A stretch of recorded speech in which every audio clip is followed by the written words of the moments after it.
Bismillahirrahmanirrahim. Assalamualaikum warahmatullahi wabarakatuh dan selamat sejahtera dan selamat malam. Sebelum tu nak tanya, slide boleh nampak tak? Waalaikumsalam, boleh nampak. Boleh. Okey, terima kasih semua. Okey.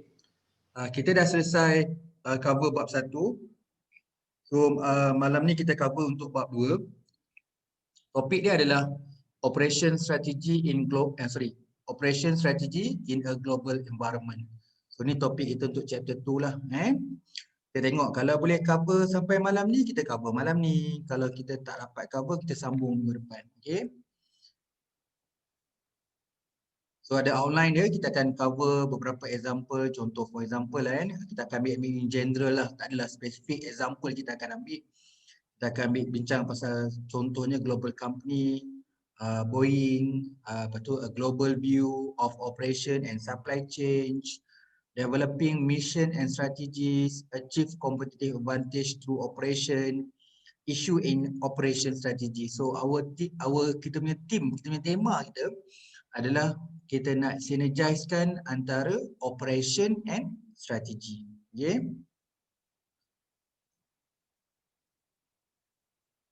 So, kita ada juga strategy development and implementation, strategic planning, core competencies and outsourcing, global operation strategy option.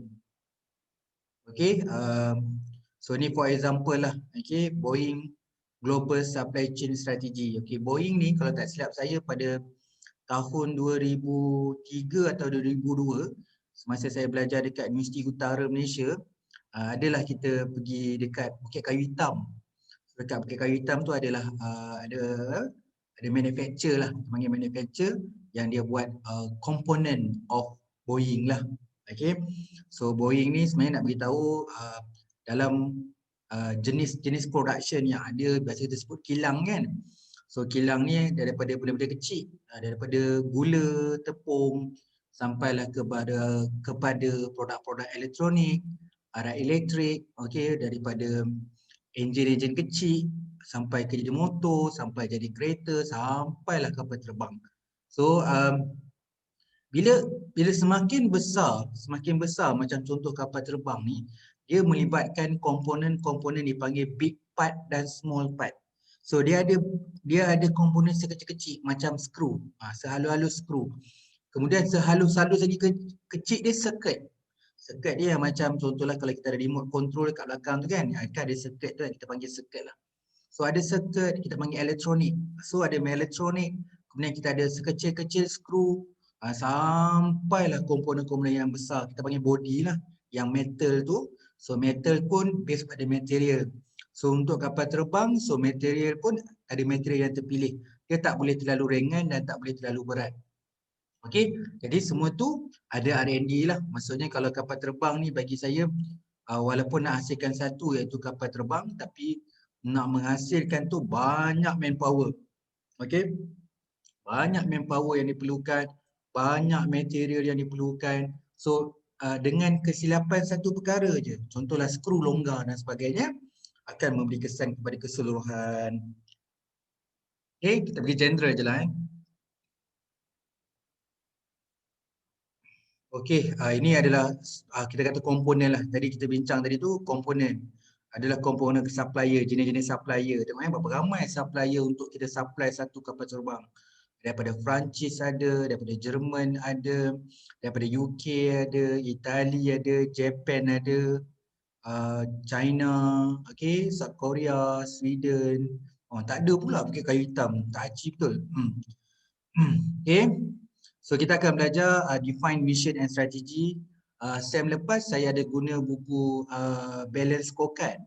Okay, kalau you all nak guna buku tu pun saya boleh bagilah buku tu nanti, tapi kena belilah. Tapi saya bagi diskaun, banyak diskaun lah sebab buku saya tulis sendiri. Nanti saya share dekat WhatsApp group, kalau siapa yang nak membeli buku tu nanti bolehlah. Identify and explain 3 strategy approach to competitive advantage. Understand the significant key success factor and core competencies. Okay, use better rating to evaluate both country and provide outsource, identify and explain 4 global operational strategy option. So kita akan pergi santai-santai lah, tak adalah secara spesifik. So kita ada kita bincang kita bukanlah bincang, kalau bincang Boeing kita hanya lihat Boeing tak, kita cuba tengok dalam perspektif yang lain juga. Okay, global strategy bermaksud adalah kita perlu menggunakan strategi bila berhadapan dengan negara-negara luar yang berbeza budaya, berbeza teknologi, yang berbeza apa lagi? Berbeza pengetahuan, berbeza material, berbeza cuaca, berbeza language, communication, berbeza apa lagi saya tertinggal tadi? Mungkin social and economic. So berbeza policy and government. So dia ada different macam-macam. Jadi bila kita nak engage dengan worldwide ni, dia ada isu kat sini tulislah sales and supply chain. Supply chain tu bermaksud macam saya dah jelaskan pada minggu pertama. So kita ada daripada material, okey, sampailah ke customer dan pusing balik. Dan jadi macam rotation lah. Okey. Okay, others company macam Benetton move inventory to store around the world faster than competition by building flexibility into design, production and distribution. Okay. Kemudian saya sambung purchase component from supplier in Thailand, Malaysia, around the world. Maksudnya sekarang ni tak kisahlah company tu company besar ke, company kecil ke, kekuatan sesebuah company itu bila dia melibatkan supply chain. Antaranya supply chain adalah mendapatkan sumber-sumber ataupun material-material daripada negara luar disebabkan faktor, okay, contohlah kalau you belajar ekonomi dulu, kita sebut tanah, buruh, modal, usahawan. Okey.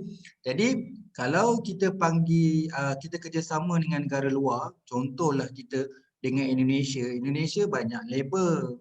So dia nak banyak pekerja, jadi kita boleh gunakan pekerja, bukan gunalah, perlukan khidmat daripada labor daripada Indonesia untuk kita dapatkan merendahkan kos. Jadi dan faktor yang kedua pula tidak ada masalah communication. Contohnya orang Indonesia dan Malaysia menggunakan bahasa yang lebih kurang sama.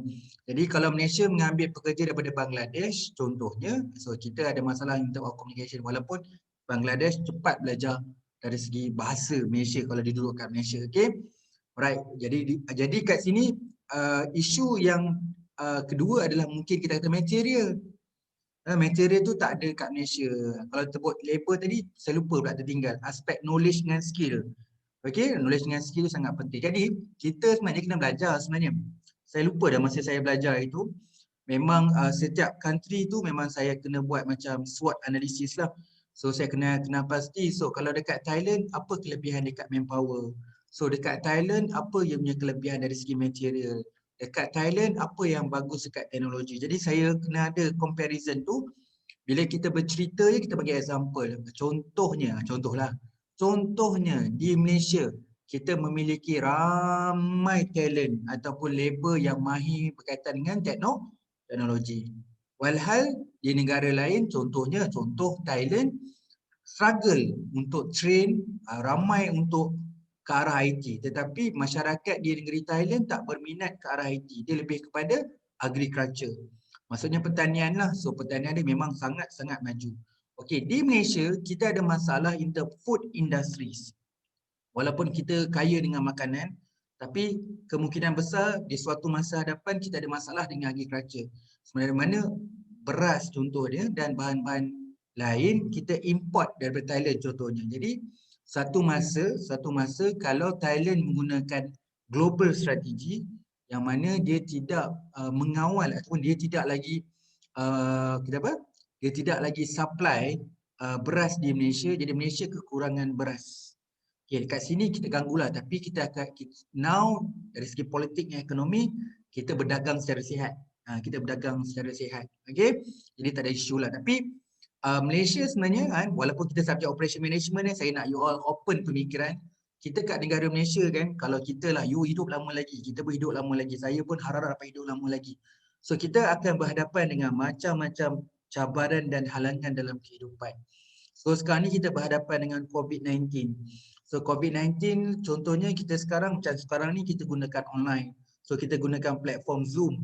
Ada yang pakai Google Meet. Ada yang guna WebEx.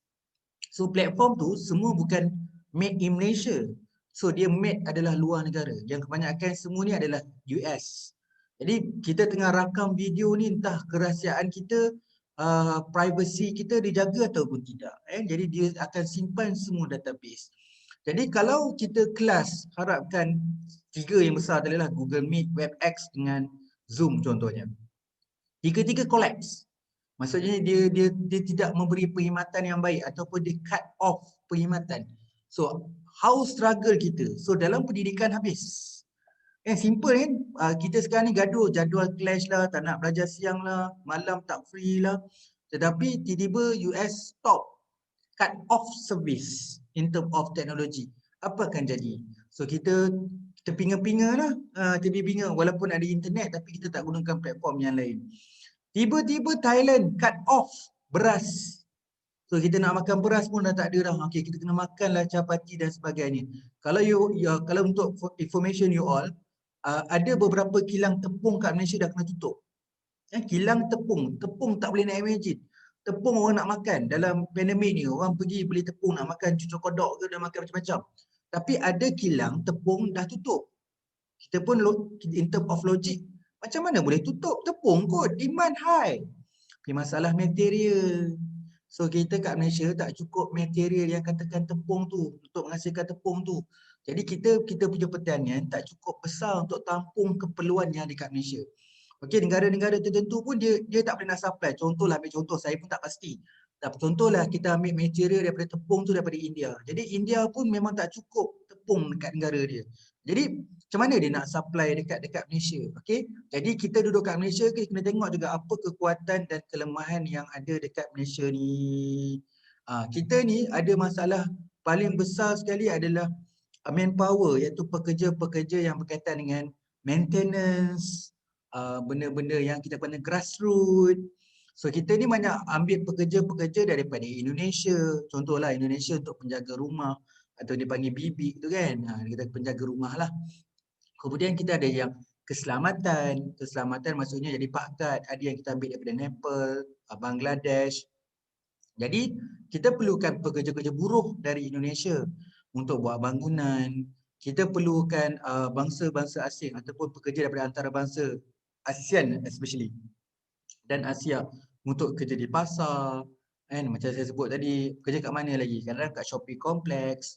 Kalau dekat UPSI pun kita tengok mungkin kita tengok ada yang mana contohlah dia ada buat kerja landscape, buat kerja pembersihan. Mungkin ada pekerja-pekerja itu adalah pekerja-pekerja daripada Indonesia dan negara-negara lain lah.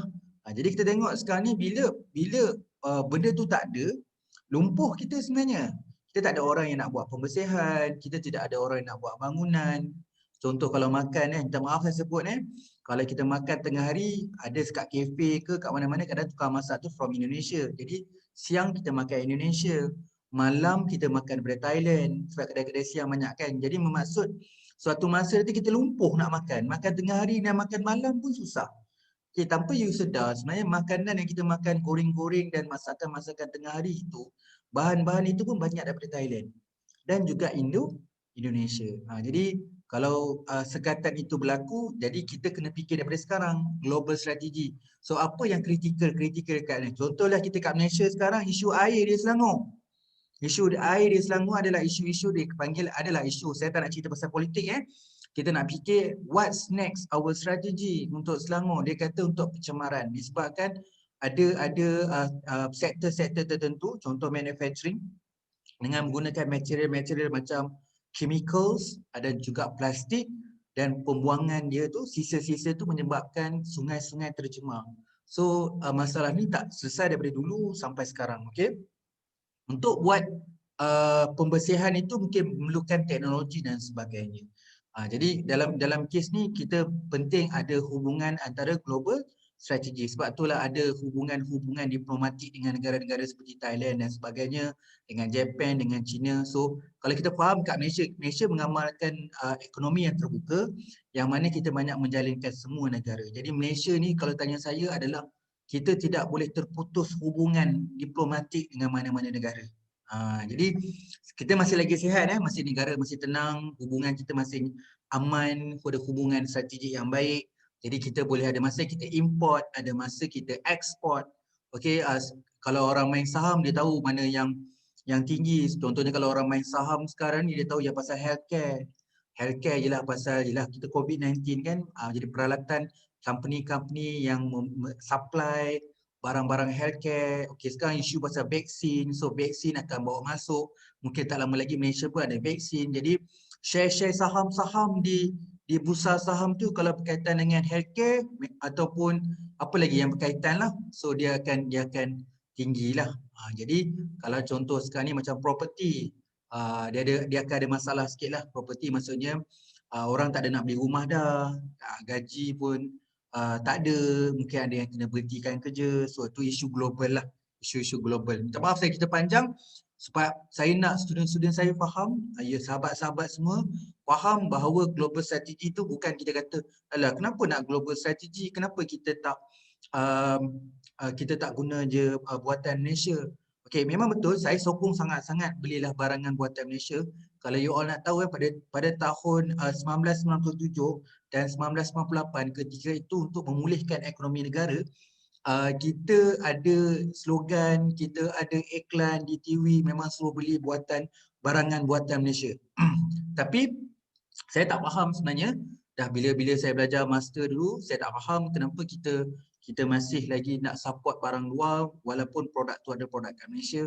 Jadi benda ni yang saya cerita, bila kita sampai ke global strategy, kita nak menjalankan hubungan dia walaupun kita ada material tersebut tapi kita import daripada negara tersebut supaya ada satu jalinan ekonomi. Dan serta-serta Malaysia pun ada secret strategi juga supaya contohlah kita ada bahan-bahan atau material-material yang akan disimpan untuk menjadikan our resources. Contoh sekarang ni kelapa sawit.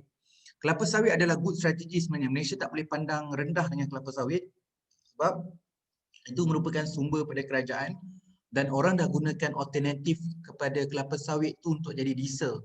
Maksudnya petrol tu daripada kelapa sawit. Okey, cuma mungkin tinggilah saya nak explain kat you all tu, tapi isu berkaitan dengan legals, dengan worldwide punya kita panggil apa worldwide punya legal lah. So dari segi aspek diesel tu memang dia kena pada sumber galian. Dia tidak boleh pada tumbuhan macam kelapa sawit. Tetapi kalau you all nak tahu sebenarnya orang dah buat recycle dah minyak masak. Minyak masak kan daripada minyak kelapa sawit kan. Jadi minyak masak. Jadi orang recycle, masa dah guna minyak masak, minyak tu dia dah guna. So minyak masak tu direcyclekan, di ekspor keluar untuk menjadikan diesel. Tu contoh dia lah kan. Alright, kalau kita tengokkan beberapa syarikat dah kalau you all tengok, kalau rasanya kita sezaman lah, lebih kurang lah walaupun saya kurang update. Kalau kita melihat produk-produk macam telefon, macam Nokia. So Nokia ni sebenarnya terkenal dengan satu sifat produk elektronik atau produk elektrik yang bagus tau untuk telefon lah. Macam kita kenal dulu-dulu ada Panasonic.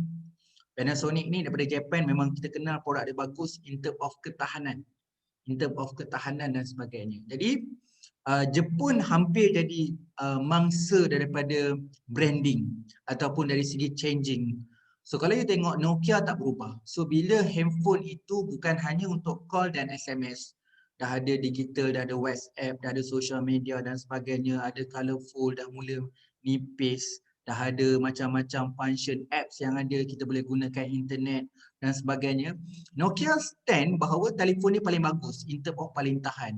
Tetapi barang-barang elektrik ni, dia tidak perlu untuk tahan buat masa ni. Kerana customer dah boleh reda dah. Jadi macam beli TV yang 50 inch pun kita tahu tak sampai 5 tahun mungkin rosak. Rosak-rosak tu skrin mungkin cantik, mungkin speaker dah tak dengar. Lepas tu dia punya color dah ada defects. Okey, jadi adalah benda-benda yang tertentu kadang-kadang macam langgar sikit dia retak. So kalau nak tukar skrin mahal, nak tukar speaker tak ada dah spare part. Dia kata sebab ni TV lama, tak ada orang simpan spare part. So jadi benda tu jadi macam orang akan beli TV dalam tempoh 5 tahun sekali. Contoh dia. Tapi dulu produk orang tak akan tukar TV. Kalau umur saya dah 39 tahun, saya ada yang mak saya beli TV kat kampung tu ketika dia saya belum lahir. Jadi TV tu masih ada dekat kampung. Jadi bermaksud TV tu boleh tahan 39 tahun. Tetapi sekarang kalau TV tu dia jual, tak ada siapa nak beli, dah lah berat kan. Dah lah tak best, dia tak ada 2D lah, 3D lah, dengan color lah, apa dan sebagainya. Tak ada. Tapi sekarang TV, kita tahu dia tak tahan lama. Dia 5 tahun je. Tetapi orang berebut-rebut beli. Contohlah buat apa? Dekat Lazada ke Shopee ke. Kita next bila? Kita next lagi 10-10 kan? Oktober 10-10. Dia tak lama lagi. Jadi macam-macam lah marketing akan buat untuk menjual dan sebagainya. Alright. Ada soalan ke? Dengar ada suara tadi? 11-11. Saya tak dengar apa dia? 11-11 tadi. Oh, 11-11, 10-10. Sorry. Saya dah lambat. 10 dah habis dah pun kan? 11-11. Okey, terima kasih. Tiba-tiba muncul suara kan. Terkejut sekejap. Okey, terima kasih banyak-banyak. Okey. Saya cakap benda tu walaupun slide tak bergerak tapi you faham Saya nak semua you all matang. Jadi lepas ni saya tahu budak-budak muda macam saya, macam you all, kita suka travelling. So kita pergi Thailand, kita pergi Indonesia, kita pergi Vietnam, kita pergi UK dan sebagainya. Tetapi kita biar bercuti lepas ni ada knowledge. Bila kita bercuti ni ingat paper operation management.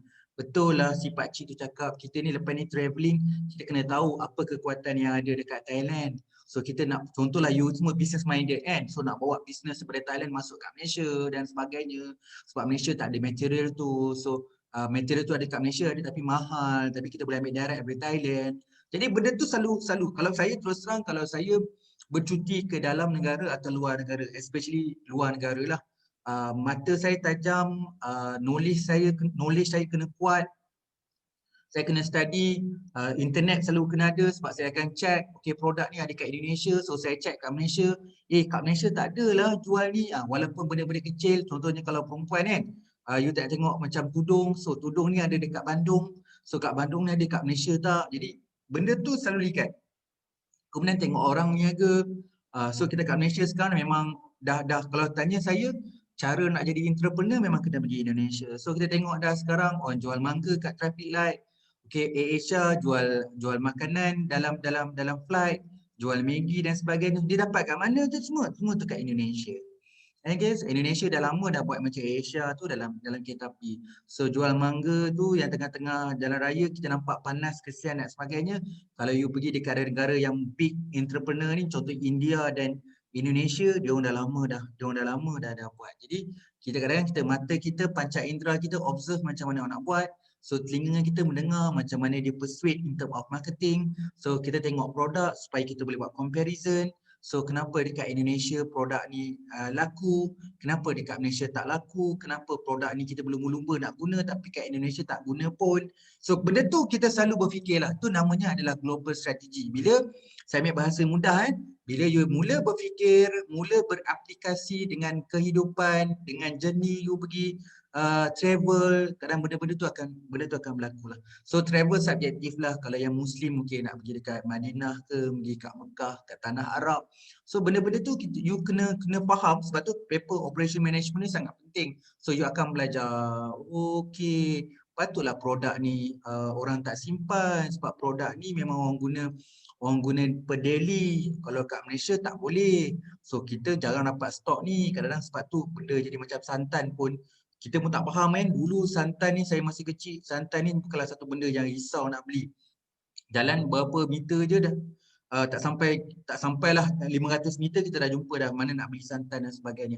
So kat Malaysia ada isu santan sampai orang nak keluarkan santan kotak. Itu kalau fikir balik logik, kenapa kat Malaysia dah pakai santan kotak Kenapa tak pergi santan yang fresh kat pasar dan sebagainya? Buat pengetahuan semua, kita kelapa tak cukup kat Malaysia. Kelapa dah tak cukup, kelapa tak cukup, cannot brain.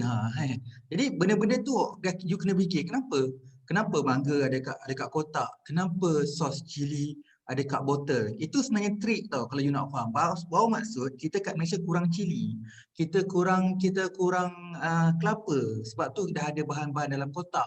So orang yang nak supply santan tu kadang-kadang tak boleh ambil santan daripada Malaysia. Mungkin santan kat Malaysia tak ada stok, jadi kena ambil daripada Indonesia. Jadi santan Indonesia daripada Malaysia nak sampai, berapa lama santan Indonesia nak sampai kat Malaysia? Mungkin kualiti santan tu tak bagus. Jadi benda ni, you all nanti kalau buat master ke, buat PhD ke, nak buat final project, boleh study benda ni. Nak study supply chain kan. Okay, tengok brand-brand santan yang ada dekat dekat pasar raya tu cuba tengok dari segi sumber mana dia dapat santan. Adakah santan itu memang made from Malaysia ataupun santan tu from Indonesia? Macam mana santan tu boleh tahan lama? Kan? Saya minat sebenarnya student-student saya study, tak payah buat FYP susah-susah kan. Buat benda yang simple-simple je supaya nanti you all faham. Walaupun orang gelak, apalah study pasal santan. Tapi you kena faham santan tu dia daripada kelapa. So you kena kaji kelapa, santan, cuba tanya mak kita. Kalau ambil yang fresh, santan boleh tahan berapa lama? Kalau masuk dalam peti ais, berapa lama boleh tahan? Kalau letak luar peti ais, berapa tahan? Jadi you akan berfikir dari segi operation management. Kenapa dalam peti ais boleh tahan? Oh, cuba je Google, oh suhu. Oh, rupanya santan ni dalam kena condition yang suhu yang ada. Tapi kenapa dalam peti ais pun kalau kata dah 2 minggu tak tahan? Contoh, saya pun tak faham saya pun tak ada knowledge yang detail yang ni. 2 minggu tak tahan. Saya 2 minggu tu sebaiknya guna. Kalau tidak dia ada macam basi dia contohnya. Tapi kenapa kotak ni boleh tahan dekat setahun? Kenapa dia boleh tahan dekat setahun Apa bahan yang dicampur? Bahan dia campur kan. Jadi kita pun check dekat ramuan kat belakang. Jadi kalau nak tahu bahawa kita sebenarnya, kita lah, saya pun sama, kita ni banyak makan bahan-bahan yang sebenarnya tak sihat dekat badan kita. Jadi kenapa kita makan badan tak sihat? Sebab kita sebenarnya in term of demand dan supply sebenarnya dekat sistem, kita panggil ekosistem ekosistem makanan dekat Malaysia is not good. It's not good. Kalau you tak percaya, you tengok dekat YouTube contohlah. Saya cerita YouTube lah sebab kita ni zaman-zaman YouTube. Jadi kalau you tengok kat YouTube, tengok ramai orang dekat negara US dan negara Euro sekali dah tahu masalah tu. Dia dah start dah konsep tanam buah-buahan ke sayur-sayuran di rumah. So dia dah mengamalkan sistem butter. Kita duk gelak kan sistem butter, sistem kuno kan. So sekarang dia dah mengamalkan sistem butter, iaitu perkongsian, dia ada ayam, dia ada beras. Saya nak tukar pada ayam dan beras. Negara maju US. Kita kat Malaysia duk gelak benda ni. Dan tak lama lagi kita suatu masa nanti masing-masing kena pergi specialize apa yang ada. Kalau you belajar supply chain, you faham sebenarnya. Kita kalau you nak buka bisnes, you kena fikirkan bisnes apa nak buat. Contohnya, you nak buat ayam kampung. Kenapa you nak buat ayam kampung? Sebab consider dekat kawasan itu, you seorang je yang buat ayam kampung. Dan bila ayam kampung itu cuma you satu, orang lain buat ada yang bertindan. Jadi you senang nak buat pertukaran. Sebab tu dulu kalau kita tengok zaman-zaman, kalau you baca buku sejarah, orang kampung dulu kan, dia berlumba-lumba untuk membuat sesuatu yang belum ada ketika itu. Sebab dia nakkan buat sistem mata. So kalau kata ayam kampung pun dia cuba cari baka-baka yang lain sebab dia akan buat exchange tu senang. Jadi tak satu masa nanti dekat Malaysia, orang akan mencari sesuatu yang berlainan untuk menjadikan pertukaran. Ini bukan apalah. Saya mengajar operation management, saya tak nak ajar berat-berat sebenarnya. Saya nak bagi you all faham. Sebab kehidupan you masih lagi panjang. Jadi belajar subjek dekat degree biar faham. Sebab you pergi dekat industri, bukanlah kita nak belajar term-term ni terlalu detail. Kadang-kadang istilah dalam buku, istilah dekat fieldwork ataupun dekat industri, mungkin kat workplace pun berbeza. Ada keyword kat sini yang saya nak sentuh juga adalah faster, cepat, competition, flexibility adalah masuk keupayaan dia untuk reflect. Macam kita kerja kan, flexibility, you reflect cepat. So minggu ni kerja siang, minggu depan kerja malam. So you setiap bila kerja ada masalah, bila ada masalah you cepat reflect. Oh aku kena buat benda ni, aku nak kena buat. So you fleksi. Jadi kalau minta kerja memang siapa yang letak kat CV you flexible tu maksudnya satu keywords yang sangat baik lah. You letak kat situ sebab memang majikan perlukan flexibility. Maksudnya you boleh shift. You bukan ada satu je. Maksudnya you boleh belajar, boleh orang tukar sikit. Jadi boleh ada alternatif. Itu contohlah kan. Sorry, satu slide tak bergerak bila nak habis kan. Volvo dengan produk-produk lain. Beberapa produk macam ni consider a Swedish company purchased by Chinese company. Geely. Ini apa yang kita faham. Geely kan syarikat juga yang membeli share dengan Proton. Jadi Proton milik Geely, Volvo milik Geely. Jadi kalau kereta Volvo macam CX-70, CX-50, janganlah marah sebab tu Geely punya. Geely tu dia dah ada share dengan Proton, Geely juga ada share dengan Volvo. Cuba tengok Jepun, iaitu Toyota. Ini semua tahu kot. Toyota. So Toyota ni sebenarnya atuk. Kita panggil atuk. Saya panggil Toyota tu atuk. So kalau dia atuk, siapa bapak dia? So bapak dia Daihatsu. So kalau bapak dia Daihatsu, siapa anak dia? Anak dia Pro 2. Anak dia Pro 2. Anak dia Pro 2. Jadi sebab tu kalau you tengok kereta tu mula-mula nampak design macam kereta Toyota. Lepas tu tiba-tiba pergi dekat Indonesia Daihatsu pergi dekat di Indonesia, you nampak kereta macam Toyota. Dan selang beberapa tahun nampak ada Pro 2 keluar. Jadi kereta Pro 2 senang je. Kalau tengok kereta Pro 2 baru keluar, you boleh pergi Indonesia dulu. Dan nampak kereta Indonesia lawa lah kereta ni. Selang beberapa bulan balik kat Malaysia, dah kat Malaysia pun keluar Azia. Oh, padahal kat Indonesia dah keluar dulu. Itu bapak dia. Kereta yang kat Indonesia ni macam sama je dekat Jepun. Jepun tu atuk je. Yang tu dia panggil transfer teknologi. Jadi Toyota dah keluarkan satu produk. So bila dia sampai satu tempoh, dia nak keluar lagi production lain. So dia kata, macam ni kita nak faham dekat rumah you ada 3 je kereta boleh parking. 3 je kereta muat untuk parking. Jadi tiba muncul kereta yang nombor 4. Jadi satu kereta kena keluar. Jadi bila satu kereta nak keluar, nak buang sayang. So dia bagi dengan atuk dia bagi dekat anak dia lah, bapak dia lah dalam kes ni. So bapak dia pun boleh masuk satu lane. Dekat Indonesia pun ada 3 lane. Jadi nak masuk satu kereta lagi dah nak muat. Jadi keluarkan satu lagi kereta bagi dekat Pro 2. So Pro 2 memang fully utilized. Tu uniknya Pro 2. Kalau you nak tengok, kereta dia masih lagi bertahan. Melainkan yang betul-betul dah keluar adalah kereta klise. Lagi apa? Kereta kancil dengan kereta kembara. 3. Itu pun dah mengambil berapa tahun dan sebagainya. Maksudnya dia tak ada Pro 3 lah. Ada Pro 4 ke Pro 5 ke.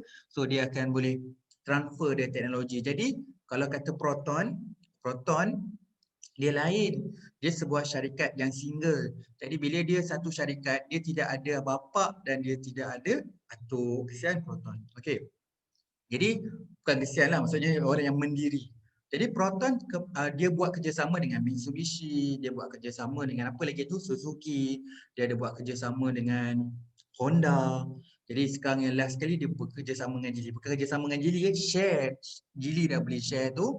Kalau ikut yang previously, dan yang currently kita masih lagi 59-49. Kalau you nak tahu pasal share, sebab you dah masuk kelas operation management, kena belajar share ni.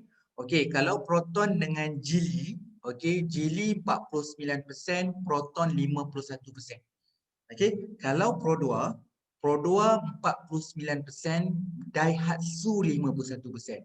Tapi sebenarnya Pro 2 bukan milik Malaysia dah, sebab Daihatsu memiliki 51%. Walaupun kita tengok situ Daihatsu Malaysia, tapi sebenarnya Daihatsu tu from Indonesia ataupun Toyota. Jadi share Pro 2 hanya 49%. Macam itulah. Okey. Kalau salah tu salah saya lah. Jadi banyaklah kereta-kereta kat Malaysia, China, platform to share with the Mazda 3. Kan banyakkan kereta. Contohlah kalau kereta kat Malaysia ni apa yang saya tahu. Contoh kalau you beli kereta apa kalau kat Toyota tu yang kereta macam van sikit tu lupa dah. Ada yang Pro 2 pasang. Macam kereta Avanza. Kereta Avanza Pro 2 yang pasang. So walaupun kenapa Avanza Pro 2 pasang? Kenapa tak Avanza pasang dekat Toyota? Avanza kan Toyota punya. Kan saya cakap tu atuk dia Toyota. Jadi adalah konsep dia. Okey, kau nak buka Pro 2 boleh. Tetapi atuk dia cakap kau kena pasang satu tau kereta Toyota. Jadi dia pasang juga Toyota. Okey, apa yang kita boleh belajar kat sini? Apa yang kita boleh belajar sini? Contoh kalau saya lah, minta maaf, kat Malaysia tak berlaku benda ni. Kita belum sampai lagi global strategy. You rasa boleh tak? Okey, contohlah you orang Perak. Kita orang Perak, belah utara. Kita katalah dekat Malaysia ni kalau universiti yang program-program dia yang tak ada. Contoh program tu you ada cuma dekat UTM kat Johor. Kan? Jadi kat UTM Johor tu you kata orang Penang. Okey? Bukan Penang, kata orang Perak lah senang. You orang Perak. Satu program tu tidak ada di UC. You memang orang Perak. Jadi kenapa you nak kena travelling sampai ke Johor nak belajar UTM kalau UTM boleh buka satu fakulti dekat UPSI. Dalam UPSI ada satu program UTM. Cuba bayang dekat UTM, dekat Johor sana tu, Johor Bahru sana, Skudai, tiba-tiba ada program, contohlah ada program HR. HRUC ada dekat UTM. Jangan fikir pelik. Ini namanya strategi. Kenapa? Kita nak buat program lah dekat belah selatan, belah Johor, kita nak tempah building lah apa.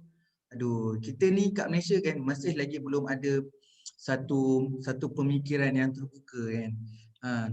UTM datang ke UPSI, kita nak buka satu program ni, program mechanical engineering. So UPSI memang tak ada mechanical engineering.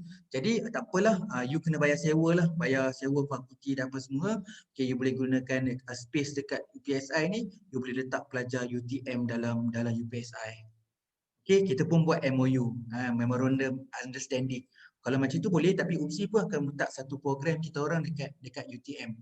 Oh, kalau macam tu tak payah bayaran lah sebab you pakai kat place kita, kita tak payah bayaran. Jadi kita ada program yang dekat UTM, UTM ada program dekat UPSI. Apa yang positive vibe kat sini? Positif dia sebenarnya, okay, kita dapat belajar secara automatik. Wih, lain macam lah attitude UTM ni, budak mechanical ni. Contohlah kan. Jadi tengok, oh dahsyat, smart lah orang mechanical ni. Kalau orang lelaki dia, pemikiran dia bagus. Jadi dia mungkin duduk dekat college, walaupun dia program daripada UTM, tapi mungkin duduk satu college. Jadi aktiviti college kita boleh bersama, jadi bertukar fikiran. Jadi dekat UTM pun sama. Dia tengok, UPSI ni smart, baik, cikgu lah katakan. Baiklah kita serabai geng UTM ni, jadi masuk dia geng-geng UPSI ni masuk dekat UTM, kita rasa macam segan lah. Nampak dia ni macam, yelah bersih kan. Dulu masjid tak penuh, tapi lepas UPSI datang dekat UTM ni, masjid penuh pula. Geng UPSI datang kat masjid. Kalau lah kan. Kita berdoa yang baik-baik je kan. Tapi itu nak masuk dia sekarang ni. Macam mana kalau you tengok sekarang. Oh Volvo lah, oh Proton lah, oh Pro2 lah. Ni bergaduh. Mana ada bergaduh? Dia satu bisnes yang global strategi tau. Kita nampak kereta nila bagai dah. Sebenarnya dia orang ni secara dalam factory, dia orang geng. Kan? Oh, kita pakai barang Honda macam tu, macam Proton. Nak buat turbo tak boleh. Kereta Izora tu collaboration dengan apa tu, Mitsubishi. Jadi Volvo tu dia punya turbo daripada Izora tu daripada Mitsubishi. Tapi yang peliknya Mitsubishi tak boleh supply dekat Proton. Sebab understanding dia semua part of Mitsubishi parking dekat Honda. Jadi produk Proton nak beli turbo dekat Mitsubishi tak boleh terus direct. Dia kena beli dekat Honda. Honda memiliki turbo daripada Mitsubishi sebab all the part of Mitsubishi parking dekat Honda. Jadi Proton terpaksa order dengan Honda untuk dapat part tu. Kan kita ni selalu bergaduh lah, apalah H, apalah M, apalah takayangan. So dia bab bidang saya gelak je. Korang ni apalah tak suka Honda apa. Part dalam Proton tu pun ada part Honda tau. Jadi kau pakai kereta Saga tu sebenarnya kereta Honda juga. Jadi itu nak katakan je lah. Bila kita cakap situ orang tak percaya kan. Tu Myvi boleh terbang tu macam mana? Sebab ada roh Toyota dalam tu. Kalau tak ada Toyota, tak ada Daihatsu, tak jadi kereta Myvi tu boleh terbang. Tu contohlah kan. Marah orang pakai Myvi. Tak ada. Just nak to share bahan-bahan. Kenapa tunjuk tadi Boeing, kenapa saya cerita kereta, lepas Volvo dan sebagainya. Okay? Alright. Kemudian, sorry slide ni tak bergerak pula. Okay? Okay, ni antara fluctuation lah. Saya rasa sekarang kalau seronok nak tengok, kalau kita tengok kan, apa yang keluar dekat social media sekarang. Kalau kita tengok dulu kan keluar satu social media, kalau you perasan, orang tunjuk daripada zaman, tahun bila kata-kata tahun 1990, contohnya 1990 sampai 2020 kan nampak okay, dari segi jumlah sales jenis telefon, Nokia duduk atas, kemudian Samsung duduk atas, lepas tu Apple naik atas, kemudian Huawei memintas, so Samsung pintas balik, Apple naik balik, lepas tu Huawei naik balik, kan fluctuate, kita panggil fluctuate tu naik. So sekarang kita tengok orang yang kaya, company yang kaya, kan ada kan, okay, siapa orang kaya daripada US, orang kaya daripada Arab Saudi, so tu fluctuate. So kalau tanya saya, kalau kita tengok, kita menilai, ada orang kaya lepas tu dia terkubur. Ada orang yang dia kaya, lepas tu dia diam kejap, lepas tu dia keluar balik. Dia, kalau you perasan dalam industri ada industri tu, contohnya macam real estate. Kalau you perasan Walton saya pernah kerja syarikat hartanah tu. So Walton memang antara syarikat property yang kaya. Lepas tu dia tenggelam. Keluar balik, tenggelam. Lepas tu keluar adik-beradik dia. Walton, kalau perasan nama John Walton lah, apa Walton lah, keluar adik-beradik Walton. Mak dulu datang satu, sekarang datang tiga, naik, lepas tu turun balik, naik, turun naik. So yang kita katakan property, kalau contoh macam you beli rumah tak rugi. Kalau kata sekarang rumah tak ada orang nak sewa, tiba-tiba nanti orang nak masuk balik kat UPSI ni, rumah sewa tak cukup balik. Contoh dia kan. Jadi isu property, cerita pasal Bill Gates. Bill Gates kejap naik, turun, Bill Gates. Orang nampak macam, Bill Gates dah turun. Tak, dia bukan Bill Gates dah turun. Dia maksudnya ada masa dia number 1, ada masa dia number 2, ada masa dia number 3. Lepas tu dia number 1 balik. Sebab dia tengok certain thing lah. So dia sebenarnya, kalau turun tu, kalau you orang nak tengok product life cycle, bila satu produk tu turun, itu masa untuk buat innovation. Bila membuat sesuatu yang baru, dia memang mengambil masa untuk naik ke puncak. So bila kita duduk ke puncak terlalu lama, mungkin kita rasa selesa. Tetapi kita yakin, kita risau, ada masa kita tekan drop. Ada masa kita drop. Macam contohnya, kita bekerja dan kita sihat. Tapi bila kita tengah sakit, performa kita akan drop. Bila lepas sakit, positif bila lepas sakit kita betul-betul sihat, kita akan naik balik. Kita akan grow balik. Itu contohlah. Itu bukan apalah, tunjukkan fluctuation lah. Jadi kita pun tahu kan, dunia ni turun naik lah dari segi fluctuation dia. Okay? Reason to global, improve the supply chain. Okay, memang kita kena improve supply chain lah. Kalau tanya saya kan, saya duk pening tau. Saya duk pening kalau belajar pasal supply chain sebab orang semua ke China. Semua ke China. Semua barang dah beli kat China. Jadi kalau katalah, contohlah saya nak beli produk apa-apalah, kalau saya pergi Shopee Complex ini yang dihadapi oleh syarikat-syarikat di Malaysia, kita akan terus browse kat ladang dengan Shopee tau. Nak beli apa-apa, nak beli karpet. So kita pun browse. Tak payah beli. Kat Shopee lagi murah. Dia tak apa-apa kau share link. Okay, share. Jadi sekarang ni kalau pergi pasar raya pun kita pun nak letak harga kau kepala. Macam saya dah saya fikir nak jual produk A. Wish. Masak kita nak jual benda ni. Kenapa? Shopee jual RM10. Kita dapat barang ni cost RM20.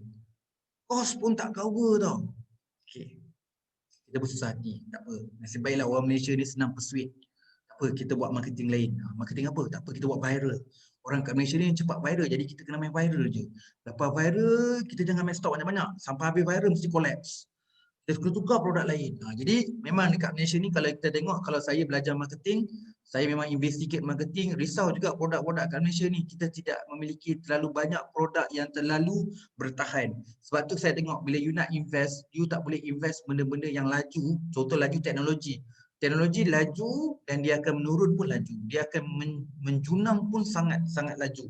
Jadi kita kena fikirkan apa yang akan konsisten dan sebagainya. Pakaian pun tak tahan lama. Sebab pakaian namanya fashion. Fashion sama ibarat dengan teknologi.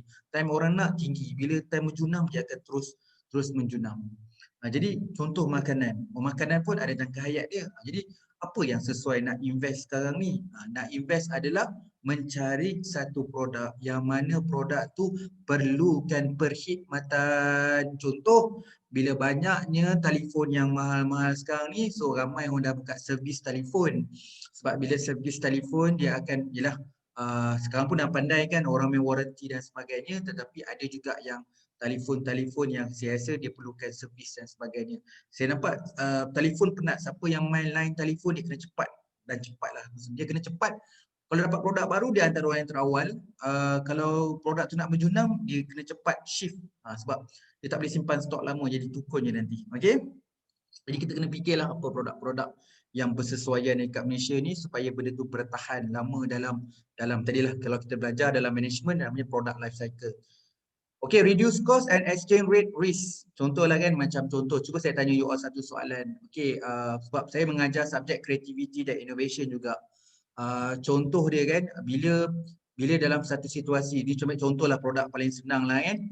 Contoh bila kita dekat rumah, kita dekor rumah kita cantik. Dekor cantik, cermin semua cantik. Tiba-tiba kita nak pasang lansir. Alamak, nak pasang lansir ke? Kalau you faham, ni lama dah saya perasan dekat Malaysia ni kita tidak ada rail lansir yang cantik. Yang ada sekarang ni IKEA. IKEA dengan kedai hardware yang besi biasa tu. So lepas tu tidak ada variety of the rail lansir tu. Jadi rumah kat Malaysia semua nak pasang grill untuk safety kan, rumah kita pasang grill tu kan, besi tu kan. Jadi saya kat rumah saya memang saya apply benda tu. Saya rasa kenapa kita nak pasang rail dekat rumah walhal kita ada besi kenapa kita nak pasang rail lansir kat rumah kita kan ada grill kita kan dapat daripada besi. Jadi macam mana langsir kita tu boleh melekat kat besi. Contohlah saya tanya dekat ahli keluarga saya. Dia macam mana kena pasang lah, tak payah pasang rail, tak payah nak paku, tak payah apa semua. Kita tempah je langsir tu kita pasang magnet. Kan ada magnet kan. Lepas tu pasang langsir tak payah benda-benda. Campak je kat besi tu, melekat langsir tu dekat besi tu. Jadi hanya meletakkan magnet, kan ada magnet yang ringan tu kan. Letakkan magnet yang ringan tu di kain langsir tu, kemudian dia akan melekat lah dekat besi. Tu contoh. Jadi cuba bayangkan kalau dah ada langsir macam tu, jadi orang bisnes rail habis lah. Collapse lah. Tak semualah, tapi kita kata dia akan mereducekan innovation. Jadi, kita pening lah, rail tak boleh hidup dah kat Malaysia ni, semua orang dah pakai magnet. Itu contoh yang kadang-kadang go to the global ni, kadang-kadang you kena create something lah. Okay, tak apa. Yang isu kat Malaysia ni bukan pasal rail tu tak boleh buat bisnes. Rail langsir kat Malaysia tak rare. Kita kena belajar kat luar, supaya customer akan pakai rail juga. Supaya benda tu akan jadi macam benda dekor, benda cantik dekat rumah. Itu contohlah kan. Memang kita akan berhadapan dengan kompetitor, tapi kita kena keluarkan something yang boleh compete. Kita panggil improve operations lah. Kalau improve operations sebenarnya kalau dekat Malaysia ni saya suka kalau perkhidmatan cepat. Sebab tu kalau apa-apa kalau tengok perkhidmatan semua kata cepat dan murah, cepat dan murah, cepat dan murah. Sebenarnya cepat dan murah tu memang simbolik yang bagus untuk perkhidmatan. Jadi cepat dan murah tu. So kalau kita buat marketing tak ada perkataan cepat, tak ada perkataan murah, susah. Lagi apa? Ringkas, selesa. Apa lagi? Mudah. Jadi kalau saya boleh listkan dalam operation kita dah belajar tau. Senaraikan 20 perkataan yang bagus untuk disebut sebagai marketing. Dan ni ramai juga marketing sebab kita belajar juga operation or marketing. Apa dia? Kan? Cepat, mudah, selesa, ringkas, senarai. Jadi benda-benda tu memang benda-benda perkataan yang you patut kena buat sebab customer memang carikan tu. Customer tak nak cari benda yang complicated, customer tak nak benda yang susah, customer tak nak yang lambat, customer nak yang tak friendly. Jadi you kena list kat apa yang customer tak nak. Jadi you boleh bezakan apa customer nak, apa yang customer tak nak. Itu contoh. So bila kita dalam global, kita kena cari, okay, kita nak cari produk macam ni. Kenapa? Produk ni ringkas. Customer suka yang ringkas. Jadi kita dah tahu apa yang diperlukan dalam untuk global lah. Understand the market. So understand kat market, kalau you nak tahu sekarang ni memang orang semua. Lembah Kelang tadi baru announce. So sambung lagi. So nilai pun sama. Dia pun sama juga. Tak boleh buat apa dah sekarang ni. Jadi yang betul-betul hidup sekarang adalah online. Okay. So kita sekarang ni penerimaan orang kali kedua lagi double lah. Dulu sebab kita satu Malaysia. Kita alami PKP tu. Sekarang bila serta-serta dekat Lembah Kelang, saya rasa kat Lembah Kelang akan jadi satu lagi. Perasan tak dulu bila kita dah habis PKP, so kita boleh rentas negeri. Jadi apa masa tu? Jadi satu fenomena kan, boleh rentas negeri. Cuba bayangkan nanti lepas ni orang Lembah Kelang boleh rentas negeri. Apa fenomena yang akan berlaku dan sejauh mana kita? Sejauh mana kalau entrepreneur kan? Sejauh mana orang nak ambil kita panggil apa? Opportunity yang ada. Kita akan create opportunity untuk bila orang boleh keluar dekat sempadan negeri. Kalau kita tengok cerita yang lama, hal yang lama, apa yang berlaku, hotel penuh. Semua dekat Langkawi, sebab orang akan pergi dekat hotel untuk bercuti kan, sebab tak boleh keluar negeri kan. Jadi hotel ada masalah sekarang ni, orang tak datang, tapi dia get ready, dia tunggu je sekarang ni. Okay. Kalau tadi macam cepat sangat lah, saya rasa minggu depan ni. Minggu depan ni bila dah tak sambung tu semua, saya rasa industri yang akan hidup adalah industri pelancongan dan juga industri makanan lah. So kita belajar dari segi patronage. Kita belajar market. Contoh dia kan. Improve product, attract and retain global talent. Contohnya kan. Okay, next, improve the supply chain, location, facilities closer to unique resources. Banyak benda, contohnya kan sekarang customer suka design. Contohlah saya ambil satu paling mudah kan. Customer suka cantik, suka design, shape, 2D lah, 3D. So tu ada masalah dengan material. Kalau you nak tahu, kereta dulu besi dia bagus sebab besi from Japan, made in Japan. So besi tu kuat, tahan. Okay, kuat, tahan. Tapi bila customer dah tak nak kereta kotak, kereta macam kodok lah, kereta macam katak lah apa dan sebagainya, so orang nak shape. Bila pakai shape, kita pakai besi Korea. Okay, mungkinlah orang-orang muda dengan besi Korea dia suka, tapi sebenarnya besi Korea tu lembut, ringan, tapi mudah untuk dia design. Tapi tahan tak? Okay, kalau kena langgar lah kereta tu, saya silap huruf V jadinya. Jadi maksudnya material besi dia tak tahan. Okay, jadi kalau last dulu saya kerja di Pro2, besi yang last tu dalam production kelisa. So kelisa sampai sekarang tahan, body dia kuat sebab besi metal from Japan. Okay, kadang-kadang saya kena cakap macam tu lah sebab kalau lepas ni rezeki masing-masing dapat kerja sebagai operation manager ke, operation production manager ke, so you memang kena tahu materials. So you kena tahu, oh besi ni, simen ni simen jenis apa, kau tengok simen ni mana made, so besi ni akan tahan. Kau tengok batu bata, kau tengok batu bata merah, batu bata putih, apa kualiti batu merah ni, kenapa putih, kenapa orang pakai putih, kenapa tak merah, sebab merah lebih berkualiti, kenapa berkualiti, sebab material dia. Okay, kau tengok dia punya kapur, kenapa kapur air dia macam ni, kenapa kapur pekat ni. Saya percaya bidang lain mungkin orang tak ambil tahu, tapi you kalau belajar operation management, belajar semua benda tu you kena ambil tahu. Kalau contoh tengok air keruh kat rumah je, kenapa air pilih ni air keruh, kenapa keluar air kuning, so kita berfikir dari segi production. So air baru keluar dekat tank, so lama dah air tak ada, bila kat tank memang dia ada air ni, dalam masa 2 hari dia keluar lendir, bila keluar lendir dia dah lama dia akan keluar warna. Jadi you boleh berfikir ke arah tu, bukanlah kita cerita pasal sains, tapi sebab kita tahu pasal operasi dia, jadi kita lebih jelas lah. Okay, ini cerita lain lah. Location facility closer to unit resources lah. Auto design to California, athlete show production in China, perfume manufacturer to France. So kalau you pergi France kan, sebab dulu kita ada yang duduk my uncle dekat France, so dia dah meninggal dah. So masa dia duduk kat France tu, arwah tu, maksudnya memang dia tahu perfume tu wangi dekat France tu. Jadi kita tengok, maksudnya kita fikir orang France mesti wangi kan. Ada cerita sebenarnya, kenapa orang dunia-dunia manufacture tu, perfume tu ada kat France. Kalau saya tak mandi pagi kan, saya tak mandi pagi. Kalau saya tak mandi pagi, jadi kita pun nak rasa wangi, saya akan spray perfume lah. Jadi kalau you faham macam tu, kalau dekat France, kenapa dia orang pakai perfume? Itu bukanlah saya nak kata France tu macam tu, tapi kalau orang yang pernah berjalan ke luar negara, tengok cara orang behavior macam mana lokalnya, contohnya, kita lah sebuah negara yang dekat Malaysia ni sebenarnya champion. Mandi paling banyak orang Malaysia tau. Makan paling banyak pun orang Malaysia. Berjalan pun orang Malaysia. Orang tak duduk kedai kopi, kedai mamak sampai 2-3 pagi. Jadi orang Malaysia. Jadi orang datang kat Malaysia, orang panggil satu je tau Malaysia ni. Monster, raksasa tau. Semua kita champion. Itu Malaysia lah. Kalau orang kata kawan-kawan saya, monster of rice, Malaysia. Nak mandi pun orang Malaysia. Kalau nak makan pun orang Malaysia. Bukanlah kata orang Malaysia ni tak bagus, tapi maksudnya kita serba boleh. Apa saja, ajak je orang Malaysia. Kita on je. Kan? Okay, kemudian reduce cost, risk associated with currency exchange rates. Ini memang ada kaitan. Macam saya pun, saya ada services yang saya memang kena pakai USD. Jadi bila nak bayar kan selalu tanya dengan our teams lah. Nak bayar hari ni ke? Tengok currency. Oh tinggi USD, let dulu. Okay, so macam contoh tadi kan, dia akan effect tau sebenarnya. Bila tadi kita sambung lagi PKP, so esok kita tengok dari segi exchange berubah ke tak. So kalau exchange esok turun je, semua payment kita dengan USD semua bayar besok. Contoh je lah. So kita kat Malaysia tak terlalu menjunam lah, dia landai. Tapi lama-lama sebab dia worldwide issue, jadi tak ada issue lah. Kalau Malaysia je problem COVID, negara lain semua dah settle, that problem lah. Reduce direct and indirect cost. So kita ada cost-cost yang direct dengan cost-cost tak direct. Contohlah cost-cost yang direct, contohlah kita beli barang dan minta diskaun 20%. Sebab kita dapat diskaun dan reducekan cost. Tapi you ada benda cost-cost yang indirect yang kita tak perasan. Contohnya kita pakai bilik pasang aircon. Okay, apa lagi? You ada buat benda-benda yang contohnya melibatkan additional cost. Contohnya nampak staff kita rajin sampai kerja tengah malam. Tu bukan rajin, nama tu cek pasal nama dia.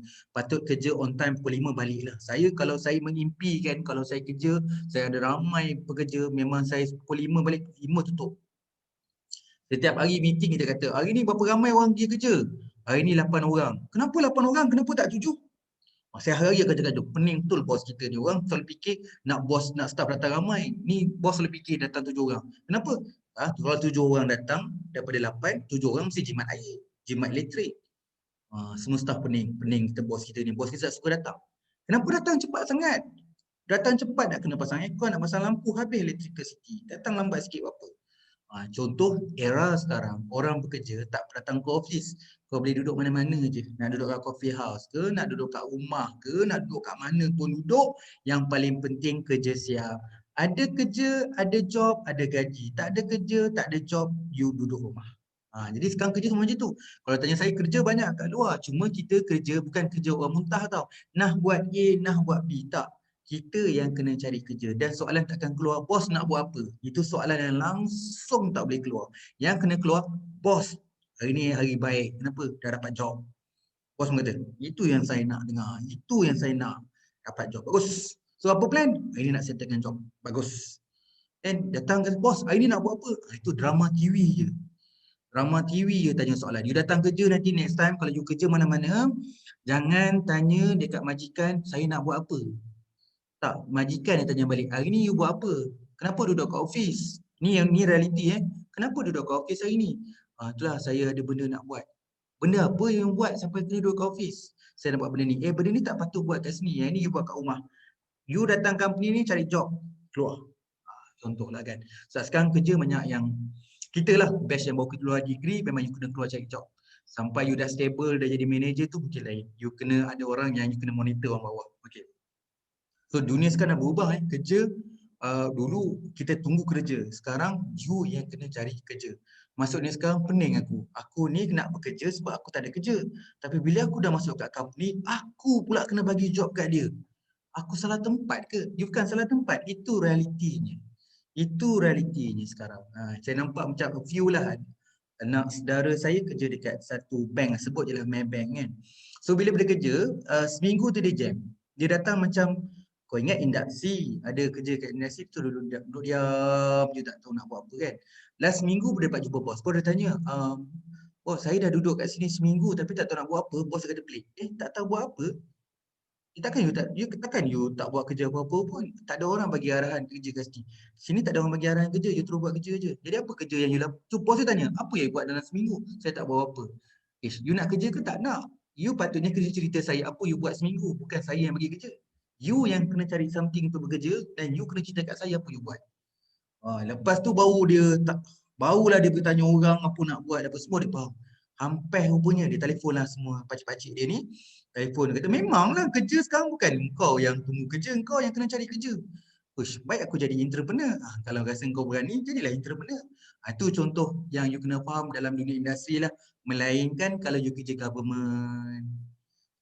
Kerja kat government memang you tunggu kerja lah. Next, nak buat apa? Tak ada kerja, pergi minum. Okay, bos kata datang office, ada meeting, pergi meeting. Lepas balik meeting, balik. Okay, esok pagi datang, punch awal-awal. Sebab orang nak datang awal kan. Punch pukul 7.30, orang nak nampak rajin. Punch pukul 12 malam. Padahal kualiti tak ada. Contoh dia. Okay, kemudian improve operation, understand difference between how business is handled in others country. Cuba you tengok. Tengok je kat YouTube. Saya sebenarnya kalau belajar ni, the best part is nak belajar sekarang ni tak semestinya nak kena baca buku. I'm sorry lah, bukan tak baca buku. Kalau you kenal saya memang rajin baca buku. Saya pun ada kedai buku. Kat rumah saya penuh buku. Kalau kat library tu memang itulah puak saya. Tapi saya kata bukanlah zaman sekarang ni tak perlu baca buku. Sekarang knowledge tu ada di mana-mana. Kata apalah belajar kat universiti baca buku. No, tak semestinya baca buku dengan buku. Kita boleh baca dengan observation. Bila you tengok video tu observation lah. Tapi what type of video yang you tengok? You tengok vlog lah, nak tengok sana sini orang tak okey lah. Tapi what type of the video yang you tengok? Dengan siapa yang you follow? Saya boleh cakap, okay, saya nak tahu you ada YouTube ada. Boleh tak tunjuk saya siapa yang you subscribe? You subscribe siapa? Lah, subscribe orang ni, saya kata okay, fine, terima kasih. So lepas tu lepas interview kata promo ambil dia. Subscribe pun tak apa-apa. Cuma dia tengok dia subscribe siapa. Yang ni yang kita nak ambil. Itu nampak kelakar, tapi itu yang saya akan buat. Kalau saya kerja kat HR, kata bak handphone, ada YouTube ada, tunjuk saya you subscribe apa. So macam ni kalau dia kerjakan kita, kau nampak tak apa dia subscribe. Waktu rehat pukul 10 kan dia buka lah YouTube dia, tengok apa dia layan. Macam ni kita nak cari orang yang akan kerja dekat kat majikan kita. Okay. Tengok muka serabai je kan. Tak apa, saya luaran tak penting. Buka handphone tu, YouTube, you subscribe apa, kau tengok. Ustazah dia follow. Baik ni, luar je muka macam penuh muka apa, macam bla bla bla. Nak cakap tak biasa kan. Tapi dalam dia bersih. Kita nak kena ambil benda ni.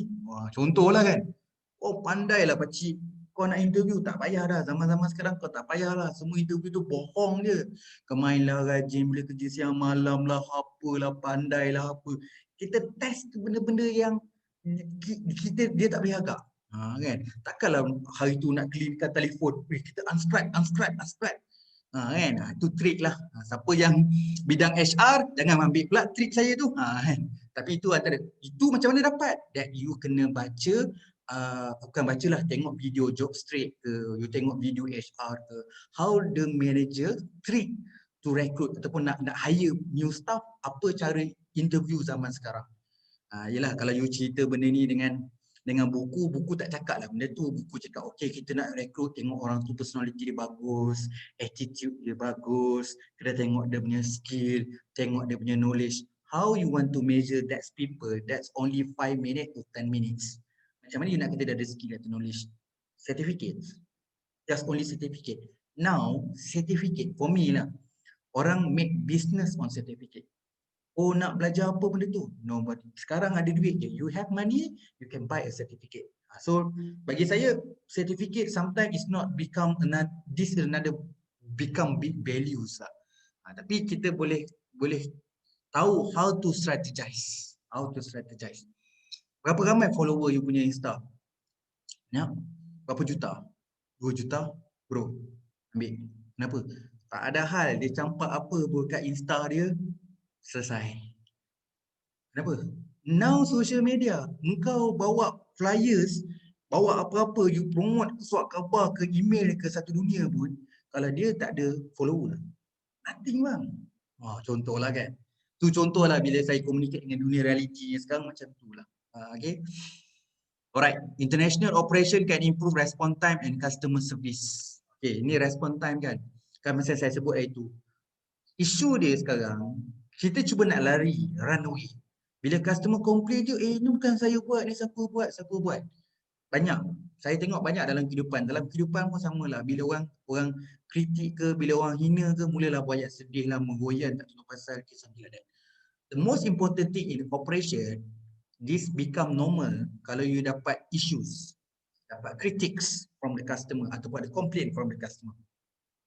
The most important thing, how long you solve that problems. Itu yang kita nak tengok. Berapa cepat you ambil response time. Contoh you berniaga kan. Bila you berniaga, apa kita? Bila you berniaga, you akan apa tu kita panggil, akan selalu pegang kat handphone. So you kena respond daripada customer untuk certain thing kan. Alright. Okay. Ada soalan ke nak tanya? Jika you kalau ada apa-apa soalan boleh tanya Sambil-sambil tu kan saya seorang je bercakap. Sekejap saya tengok bahagian chatting, tengok ramai ni.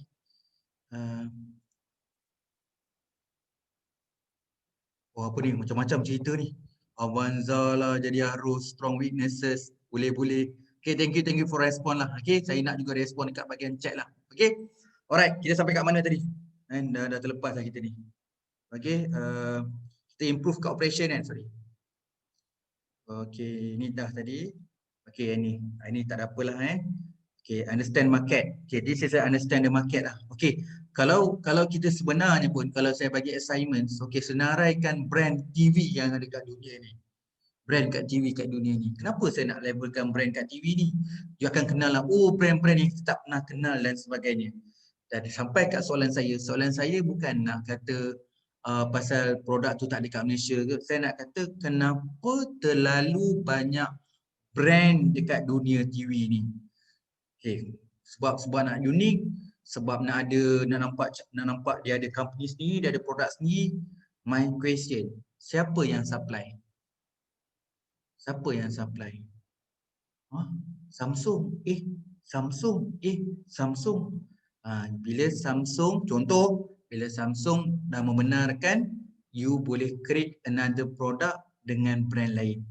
Pernah tak teman mak ayah, kalau teman mak ayah lah sekarang ni kan, ataupun dah beli TV, pernah tak pergi kedai TV dia kata, yang ni Toshiba punya, ini brand Japan juga, dia punya syarikat cuma tukar laman lain, barang semua Toshiba.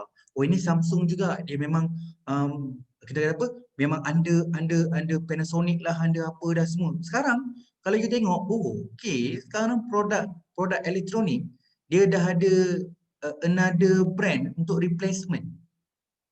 Cuma kita fikir sekarang, apakah produk kat Malaysia yang ada replacement atau alternatif? Ada tak produk yang dikatakan alternatif? Pakai je kereta Saga ni. Ini kereta satu lagi Sagu ni. Alah, Sagu ni buat daripada Saga lah, Proton juga buat. Cuma nama je Sagu. Ada tak?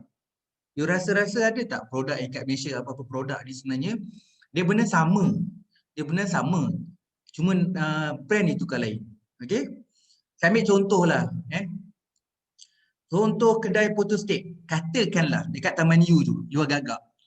Sebenarnya buka tengok kedai photostat dia nama kedai photostat Tipah, kedai photostat Atan, kedai photostat Lee, kan? Kedai photostat Muruga. Ada Indian, ada Chinese, ada Malay. You rasa-rasa agak-agaknya sebenarnya toke dia orang yang sama tak? Dia saja je tukar kat depan-depan. Okay? For example lah, this is a good lah. Saya tengok dalam positive side. Sometimes kedai photostat owner dia adalah Chinese. So kita ambil positif it's not bias kat sini, kita discuss about it's a global strategy. Okay? Ataupun kita call it a strategy. Tetapi kadang-kadang dia ambil pekerja dia from Melayu kan. Tapi bos dia Chinese. Okay, sebab dia learn a market. Sebab dia kata ramai customer adalah orang Melayu. Jadi dia kena ambil pekerja orang Melayu supaya orang Melayu senang communication dengan orang Melayu. That is common. This is common. Kalau tanya saya, kalau saya bekerja dekat buka kedai dekat Arab, kedai buka dekat Arab, jadi saya nak ambil pekerja dari Malaysia, nak buat apa? Walaupun saya orang Malaysia. Kenapa saya tak ambil orang Arab? Sebab orang Arab senang nak communicate dengan orang Arab. Kan? Saya buat satu program, contohlah saya buat satu bisnes. Okey, saya nak buka bisnes ni, okey, kita nak bisnes kat Sabah. Saya bawa lah tim-tim saya daripada orang Semenanjung kerja kat Sabah. Kenapa pening-pening you nak bawa staff kita bawa pergi Sabah? Kita hire je lah pekerja dari Sabah, biar orang Sabah akan berkomunikasi dengan orang dia, bang. Jadi contoh dia. Kenapa macam tu? Sebab dia lagi senang. You kena faham dia lagi senang nak engage dengan dia punya population. Yang tu yang contoh yang saya katakan bahawa kadang-kadang kita kena faham tentang segmentation of the market. Contoh dia kan, kita kena faham lah contoh dia kan. Cari pekerja, in term of language, tentang produk, itu contoh dia. Kadang-kadang sebenarnya benda tu kita belajar kat luar negara, tapi sebenarnya kita boleh apply tu dekat Malaysia lah. Kan? Itu saya nampak lah sebenarnya kan. Bisnes lah bisnes, kalau telefon apa, sebab kawan saya dia buat bisnes telefon, sebenarnya bos dia orang sama je. Buka kedai satu shopping kompleks ada sampai 8-10 kedai kan. Tapi bila kita check, dia sebenarnya satu bos yang sama je. Dia buka nampak banyak, sebenarnya dia compete dengan dia punya company saja. Kan. Okay, so dia slide cepat sangat slide ni. Dia okay, improve product, remain open to free flow of idea. Saya selalu fikir, orang selalu panggil saya macam, you tak sayang ke banyak idea bagi ke orang? Adalah, idea memang untuk dikongsi. Sebab bagi saya, kalau saya bagi idea tu, katalah idea tu brilliant lah, idea tu bernilai berjuta pun, kalau orang tu ambil idea saya menjadi juta pun, saya tak ada rasa pun, tu pulang balik idea saya. Tak, saya rasa itu kurniaan. Kalau idea saya, dia guna idea saya, dia berjaya tu bukan disebabkan idea tu, dia kesungguhan untuk menjanakan idea tu. Ada orang saya bagi idea tu bernilai jutaan, tapi dia tidak menghargai idea, dia tidak menggerakkan idea, dia yang rugi. Sebab tu saya tak pernah rasa rugi. Maksud saya bagi idea, tak apa raikan untuk semua orang. Yang berjaya, orang yang mengambil idea tu untuk menjayakan. Itu contohnya. Jadi manusia semua macam itulah. Jadi kita sebenarnya semua orang boleh baca buku kan? Semua orang boleh baca buku. Tak semestinya student degree kena baca buku. Cuba fikir logik. Ada kawan kita dekat kampung. Belajar tak pandai.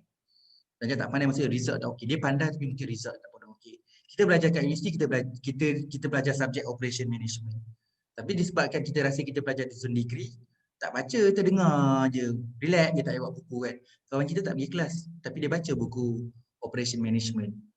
Kemudian dia betul-betul mengambil ilmu dan idea dalam buku operation management. Saya rasa dia lagi berjaya daripada kita. Tu kadang dalam kehidupan ni selalu kita fikir macam tu. Yalah, memang aku pergi universiti, tapi kawan aku tak pergi universiti. Tapi kenapa kawan kita betul-betul berjaya? Sebab dia betul-betul menghargai idea. Student degree ni banyak idea, dia ada beribu-ribu idea dalam kepala, tapi bila you tak mencanangkan idea, dia tak jadi apa-apalah. Tu maksud dia keterbukaan dia. Kita kena jadi orang yang keterbukaan, walaupun cerita pasal remain flow, remain open the free flow idea, tapi saya nak tekankan ternampak keyword idea sebab tu dah saya nak sampaikan lah. Toyota and BMW manage joint research and development. Satu benda yang you kena tahu, Proton 5 terbaik R&D. You kena tahu benda tu. This is the facts. So kalau kita tengok kereta apa lumba-lumba racing tu, teknologi tu, R&D tu datang daripada Proton. Mungkin Proton tak famous in term of jualan kereta, tetapi dari segi R&D dia antara champion. Okay.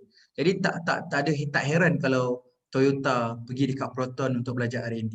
BMW datang ke Proton untuk belajar R&D. Tu you kena faham. Lotus ambil belajar R&D daripada Proton contohnya, kan? Reduce risk, state of the art design and lower cost. Ni satu benda lah, kan? So kita kena tahulah sebab kita memang risk ni memang risiko lah. Risiko ni kena baca positif dan kena baca negatif. Of course, the best part is kita nak reducekan risk lah. Tetapi kalau orang finance, dia mungkin gunakan term high risk, high return. Tapi itu untuk orang yang mula-mula belajar first semester dalam finance, high risk, high return. Bila dah final year dia kata, oh kita kena ambil balik term ni high risk, high return. So kita kena make sure yang high risk tu dalam konteks yang cukup balance. Bukanlah kata high risk ambil risiko yang paling tinggi baru kita dapat return yang bagus. Tapi tak, dia sebenarnya high risk tu maksudnya you ambil yang paling high, tapi high tu daripada you punya maximum capabilities. Faham tak maksud saya? Kan semua orang guna ada maksimum. Gaji aku 10,000. So saya gunakan maksimum saya 10,000. Dia gaji dia 2,000. Dia akan gunakan maksimum dia 2,000. 2,000 dengan 10,000 adalah berbeza nilai dia. Sini 2,000, sana 10,000. Tetapi kalau you ingat, dia memaksimumkan 2,000 gaji dia. Yang ni memaksimumkan gaji 10,000 dia. Jadi high risk, high return, kalau konsep dia orang yang gaji 10,000 akan untunglah dapat return yang banyak. Tadi kena faham, dia bukan baca macam tu. Kita baca dari segi peratus. Walaupun dia invest 2,000, tapi kalau dapat 100%, dia dapat 4,000. Kalau yang ni dapat invest, dia dapat 20,000. Tapi 20,000 dia dengan 4,000 tu sebenarnya nilai yang sama bagi kehidupan individu. Ialah ada orang ada 4,000 dia bahagia. Ada orang yang dapat 20,000 pun bahagia. Tapi kalau hidup-hidup pun sama. Dia makan pun makan yang lebih kurang sama. Dia hidup, dia bangun pagi, Yang ni bangun pagi, dia bangun pagi. Sama je. So sebenarnya dalam kehidupan ni banyak benda yang adil lah. Kalau you tengok dalam kehidupan sebenarnya you jangan compare dengan orang. Kalau nak tengok compare dia sama je. Kita malam kita tidur. Kau bangkit pukul 6, aku pun bangkit pukul 6. Hidup ni sama je. Tapi apa yang membezakan lepas you melangkah luar rumah tu? Jadi kat situ kita kena belajar lah macam mana improve produk, kita kena improve human lah kita lah sendiri. Okay, attract the retain global talents. Okay. Offer better employment opportunity, contohlah kan better growth opportunity and isolation again and unemployment, relocate unneeded personnel to more prosperous location. Ini tak apa, nanti kita discuss lah setelah jalan nanti. Okay, culture and ethical issues, social and culture behavior differ, international law, agreement, code and conduct of ethical behavior, mobility of capital, information, good and people. Okay, kita kekurangan term tu. International law dengan agreement. Kita tak banyak antara kawan-kawan kita bila kita duduk kat kedai kopi ataupun kerja ke dekat area operator tu kerja bawahan lah. Macam kita kan tak ada degree lagi, you kerja kat Speedmart, kita kerja kat 7-Eleven, so kerja kedai makan, kat shopping complex, jadi buat kerja-kerja kecilan. So kita macam ketika tu kita bekerja nak kerja and kerja. Jadi tapi kita tak ada dari segi ethics dengan law regulation tu mungkin kita very lack. So saya pun circle of friends saya memang tak ramai orang yang tahu pasal code ethics atau legal lah. Cuma kita macam macam mana nak buat benda ni ya? Tak tahulah ni macam mana nak buat. Okay, sebab knowledge kita tak banyak. Tak ramai orang kata nak buka bisnes, dia tahu company act, business law tu, dia betul-betul hadam, dia tak tahu. So dia nak buat bisnes, kena tipu, kena dengan spam dan sebagainya sebab dia tak baca buku pun untuk yang MLM tu. MLM tu ada act, ada akta, ada buku tu kita tak baca. Jadi kita tak tahu mana satu yang halal, mana satu yang haram. Jadi benda-benda tu dalam operation sangat penting. Salah satu strategi dalam global adalah bila you mengetahui kelemahan orang dari segi aspek legal. Mungkin orang buat sesuatu dia tak perasan, dia seronok berniaga tapi sebenarnya dia kalah kat legal. Kita boleh jatuhkan dia isu pasal legal je. Contohlah, tak adalah kata nak negatif jatuhkan, tak, tapi dengan permainan legal tu menunjukkan kekuatan. Kita mengetahui legal, kita tahu berniaga ni tahu ada dia punya min max dia. Jadi kita tahu kat mana shilling dia nak pergi dan kita tahu lagi kat mana gap ataupun space yang kita nak masuk. Jadi kalau tanya saya, orang yang belajar law ni tak semestinya nak belajar law tu kena orang yang bidang law. Jadi you kena tahu, baca buku law. Okay. Aku tahu ada benda yang boleh buat kat Malaysia ni, ada benda boleh buat, tak boleh buat. Tapi sebenarnya kalau aku pergi kat Indonesia boleh buat. Jadi benda-benda macam itulah you kena belajar kat law. You tak boleh tengok orang je, orang tu buat lah kat Indonesia. Kau tahu tak? Kat Indonesia selamba je dia buat. Kat Malaysia tak boleh. Okay, kita nampak dah observation tu. Tapi you tak baca law. Apa yang kau cakap tu act lah. Kat Malaysia kan dia nak control. Kalau kat Malaysia tak control benda ni, habislah produk lokal produk. Habislah tak ada orang beli produk Indonesia, orang ambil produk semua from the China. Jadi kita kena portionate berapa persen untuk protect kita punya business. So banyak orang tempatan buat juga benda ni.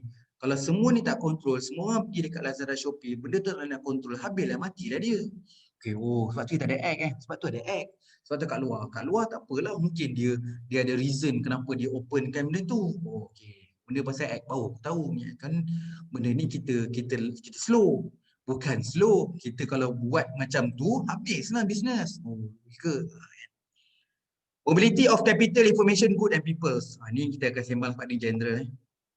Okay, this is a company want to be considered lah. Okay, ni menarik untuk diperbincangkan lah. National literacy rate, work ethics, rate of innovations, tax rate. Okay, ni antara benda yang kita bila dalam mesyuarat contohnya ataupun discussion perbincangan. So bila kita nak bawa satu produk ke global, maksudnya nak besarkan market lah. Tak payah sampai global pun, sampai maksudnya kita berniaga kat Penang tapi nak sampai ke Johor contohnya. So macam mana nak lepas kat selatan? Okey.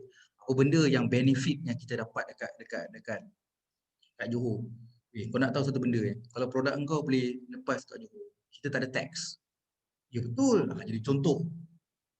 Kat Johor tak sama tau dengan Penang. Penang kena kacau je. Dekat Johor clean. Kan? Kita tak etika pun tak apa, boleh masuk je. Ni contoh lah, jangan kata Johor macam tu. Tak. Ni cuma nak beritahu lah. Inflation, kan? Inflation mungkin besar lah. Inflation ni isu dia isu country, kan? Sebab ada yang kawal mata wang dan sebagainya. Number of skilled workers. Betul tak? Orang kat Johor tu, kita tak payah buat marketing, kita orang kita. Kenapa? Kita buat produk je. Kat sana ramai freelance marketer. Kita bawa produk je, selesai je. Tahu-tahu habis stok. Tahu-tahu habis stok. Beauty lah Johor. Contoh. Contoh. Jadi macam tu. Tu kita kena belajar lah. Macam mana susah kita ni. Kita kena bawa orang kita.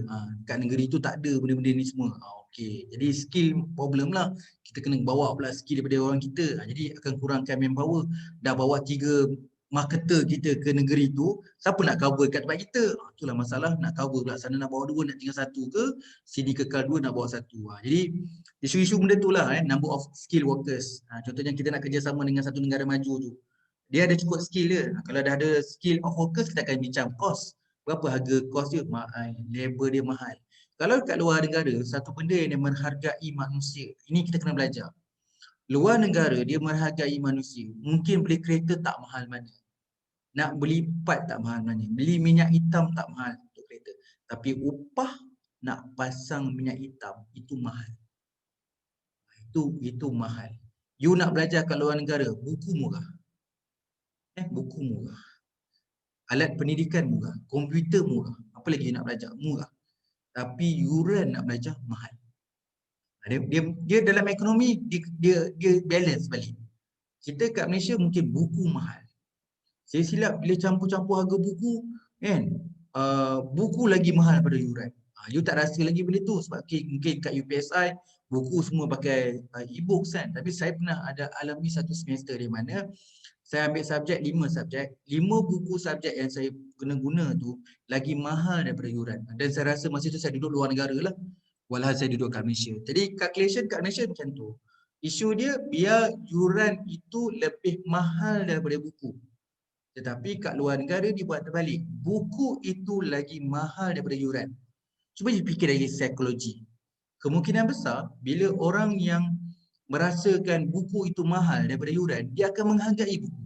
Jadi bila you beli buku, you sayang sebab you tahu nilai buku itu lagi mahal daripada yuran. Tapi disebabkan sekarang twist dia berlaku, yuran itu lagi mahal daripada buku. So you akan berjuang dari segi kurangkan harga yuran. Tapi sebenarnya you tidak menghargai buku sebab buku itu adalah barang murah.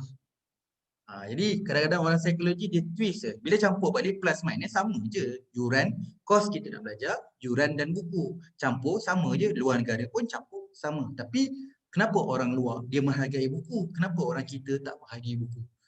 Itu semua psikologi je. Banyak produk-produk yang kadang-kadang kita tak payah ubah apa-apa pun kos. Tapi kita psikologikan dia. Contoh dia kan. Contoh kalau you pergi pasar raya, you ada masalah in term of nak dapatkan total sales. Okay, total sales. Berapa banyak? Ni cerita je kan. Kalau you pergi supermarket, ada dekat supermarket tu meletakkan 2 barang harga yang paling murah. Kalau you pergi pasar raya, you tengok kat depan-depan you masuk ke pasar raya atau minimarket. Kalau susu dan pampers paling murah, automatically you tahu kawasan itu memang kawasan yang diduduki oleh orang yang berkeluarga. Sebab dia tahu kalau pampers murah dan susu murah, semua orang akan masuk kedai itu sebab semua orang ada anak kecil. Tetapi orang masuk ke kedai itu bukan nak beli pampers dengan susu je. Ada banyak benda lagi nak beli.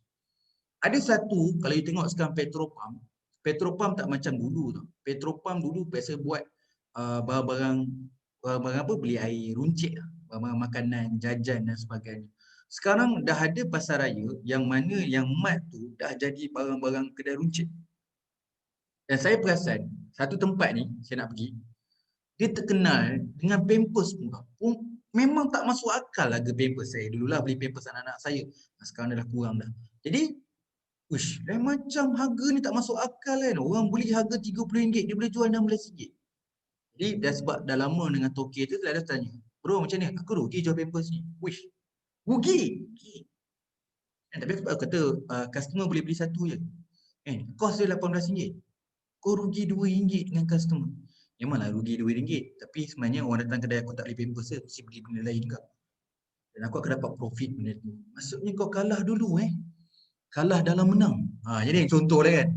Jarang orang nak buat benda macam tu kan. Kalah menang. Jadi kita pun, kalau saya pun, kalau pergi makan pun kata makan air percuma, makan je makan, harga makan, air percuma. Saya pandai sebenarnya, dia tarik. Jadi dah berlaku sekarang dalam bisnes yang bahawa kita rugi kat satu tapi kita menang benda lain. Kan dah banyak lah. Contoh kedai telefon sekarang simple, saya dah tahu dah. Kedai telefon sekarang ni, kalau saya make it compare, kalau saya beli apa, ada kata, bos kalau beli handphone ni kita bagi free ni. Banyak.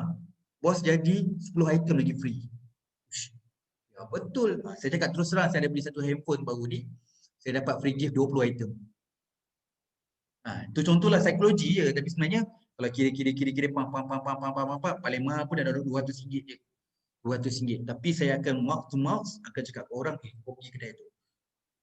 Gila tak gila lah 20 item kau dapat. Tapi sebenarnya dia beli dalam semua pun made in China. Nampak dia macam original tapi 20 item. Jadi orang akan bawa ke bawah. Jadi dia kata mungkin dia dapat profit dekat telefon tu mungkin 500. So tolak minus 200 dia dapat 300. Tetapi dengan 300 dia akan multiplekan lagi kuantiti. Contohlah. Kalau kita state nak untung 500 tapi kita tak tahu nak tackle customer. Customer kat Malaysia this is a rating of perception of the consumer in Malaysia. Free gift. Dan Malaysia kena faham free gift. Sebab tu sekarang ni kalau nampak sekarang ni mostly orang semua main dengan free gift. Semua benda main dengan free gift lah. Sebab dengan ada free gift tu menyebabkan mana-mana saya jawab mana-mana jiwa dan hati ni akan ada rasa macam fragile lah, cair lah. Sebab kita akan rasa benda tu. Apa-apa pun kadang-kadang. Kalau kata macam beli nasi lemak, bagus lah macam nasi lemak tu. Bila aku nasi lemak, dia beli satu nasi lemak free. Betul best lah nasi lemak dia. Sama, pergilah mana-mana pun. Pergi dekat kedai dia pun sama lah, dia bagi tu lah. Dia bagi air kotak ke aku lah. Kat UPSI tu daftar untuk buat master, dia bagi air kotak, bagus lah. Jadi kan free gift jadi ada benda yang you kena belajar to be consider untuk strategizekan your business. Saya walaupun topik di global, tapi sebenarnya saya nak buka global tu dalam bentuk yang subjektif. Contohnya you keluar melintasi kampung, itu pun dah global dah sebenarnya. Kan? Alright, political stability, population, product liability law, transportation, infrastructures, export restrictions. Okay, contohlah kita ambil satu lah, Grab yang fungsi sekarang. Grab untuk kereta, Grab car, Grab foods. Konsep yang sama dengan Grab, tapi produk lain. Pernah tak you fikir apa nak buat? Aku nak buat sistem macam Grab, tapi bukan makanan dan bukan kereta. Apa yang you boleh create, business lain yang guna platform macam Grab. Kalau you faham Grab sebenarnya dia autopilot. Dia tidak perlu ada orang yang tunggu di kaunter dan tak ada orang yang perlu sambut. Cuma yang platform sistemnya dia buat. Maksud dia tu autopilot lah, dia tak perlu ada pekerja. Pekerja adalah in the back door. Tapi so you fikir kan, sometimes mengajar operation management, tak maaf lah yang masuk kelas saya. Operation management memang one of the part of the interesting di subject adalah you kena selalu berfikir. So apa yang aku boleh buat? Malam kan sebelum tidur cuba, sebelum you lelapkan mata, kalau boleh dapat jawapan nanti tu you share dekat WhatsApp group. Macam saya cakap tadi lah, idea yang tak perlu nak simpan, tak nak sorok. Satu kerugian besar adalah orang yang menyimpan ilmu untuk kepentingan peribadi dia. Takkan manfaat lah sebenarnya. Idea tu kongsi je. Sebab bila you berkongsi, you akan dapat 2 kali ganda lagi. Dikurniakan idea yang banyak lagi selepas tu. Contohlah. Itu contoh saya nak bagi you berfikirlah lepas ni macam mana dengan platform macam Grab Food dengan Grab Car tu, sistem tu sendiri, tapi bukan bisnes kereta, bukan bisnes makanan. Apa yang you boleh create lagi dengan sistem? Kan? Alright, kemudian variation of language. Of course lah, variation of language. So kita kena belajar lah macam mana how the powerful of language you kena study. Betul ke Jepun tu powerful? Betul ke France tu powerful? Betul ke Malaysia? Kalau you boleh cakap Mandarin, you bagus untuk business deal dengan Chinese. If you can cakap dalam Tamil, adakah you akan pergi dengan orang yang Tamil? Kalau you boleh cakap bahasa Melayu, orang Kelantan cakap Kelantan jadi mudah. Pernah tak? Saya selalu benda tu saya jumpa. Oh, kalau kau nak pergi kat Kelantan, kalau kau nak minta harga murah, kau kena cakap Kelantan. Kau tak cakap luar. Cakap luar harga tak dapat. Oh, gitu. Pergi kat Terengganu. Pergi kat Terengganu pun sama juga. Kalau tak bunyi Terengganu ni, kau tak boleh dapat murah. Kau pergi kat Perak. Kalau bunyi cakap luar, tak bunyi macam Perak, banyak juga tak dapat. Ya ke? Kalau cakap kat KL, tak bunyi cakap KL, tak dapat KL. Ya ke? KL macam mana bahasa orang KL? Oh, KL bukan bahasa gaya orang KL. Dan kadang-kadang tu macam saya nampak, saya anggap benda tu macam mengarut lah. Dari segi language, contoh pada suatu masa dulu kan. Tapi ternyatanya tidak. Jadi saya tengok bahasa tu memainkan peranan. Itu nak katakan language tu sangat-sangat penting. Jadi tapi the way, kalau saya nampak lah, the way nak cakap bahasa Kelantan bukan hanya terletak daripada macam mana nak cakap bunyi. Sebenarnya bahasa tubuh. Nak cakap Perak sebenarnya you kena tahu bahasa tubuh dia apa. Ada kawan saya yang dia belajar benda tu, sebenarnya percakapan di Malaysia, bahasa-bahasa apa pun dia ada bahasa tubuh. Kalau kau pandai cakap Kelantan pun tapi bahasa tubuh kau tak macam orang Kelantan, orang boleh tahu kau bukan orang Kelantan. Oh, macam. Jadi tahu macam mana kan? Minta maaf lah sebut kan. Mungkin kalau orang Penang macam saya lah, tangan naik atas gini apa tangan cakap. Motor tu Penang ke? Adakah orang Penang cakap macam tu? Tak juga. Kau kena faham orang Penang ni ada orang pulau, orang yang bukan pulau. Jadi ada contoh. Jadi kalau tanya saya macam body language tu termasuk dalam komponen communication lah. Bahasa itu sendiri dan body language itu sendirilah. Alright. Okay. Communication system. Alright.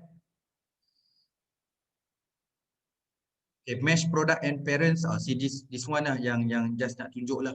Mesh. Ni contoh yang mesh dengan produk lah. Brown dengan Procter Gambles, Hagen to cream. Ni just knowledge lah. And macam dia nak mesh. Nampak tak? You nak faham Lamborghini Auto dengan Volkswagen, Volvo. Jelas sebab bila you nak tengok pada competitor analysis, you kena tengok mana persaingan dia. Okay, saya nak cerita berbalik dalam kehidupan, dalam manusia.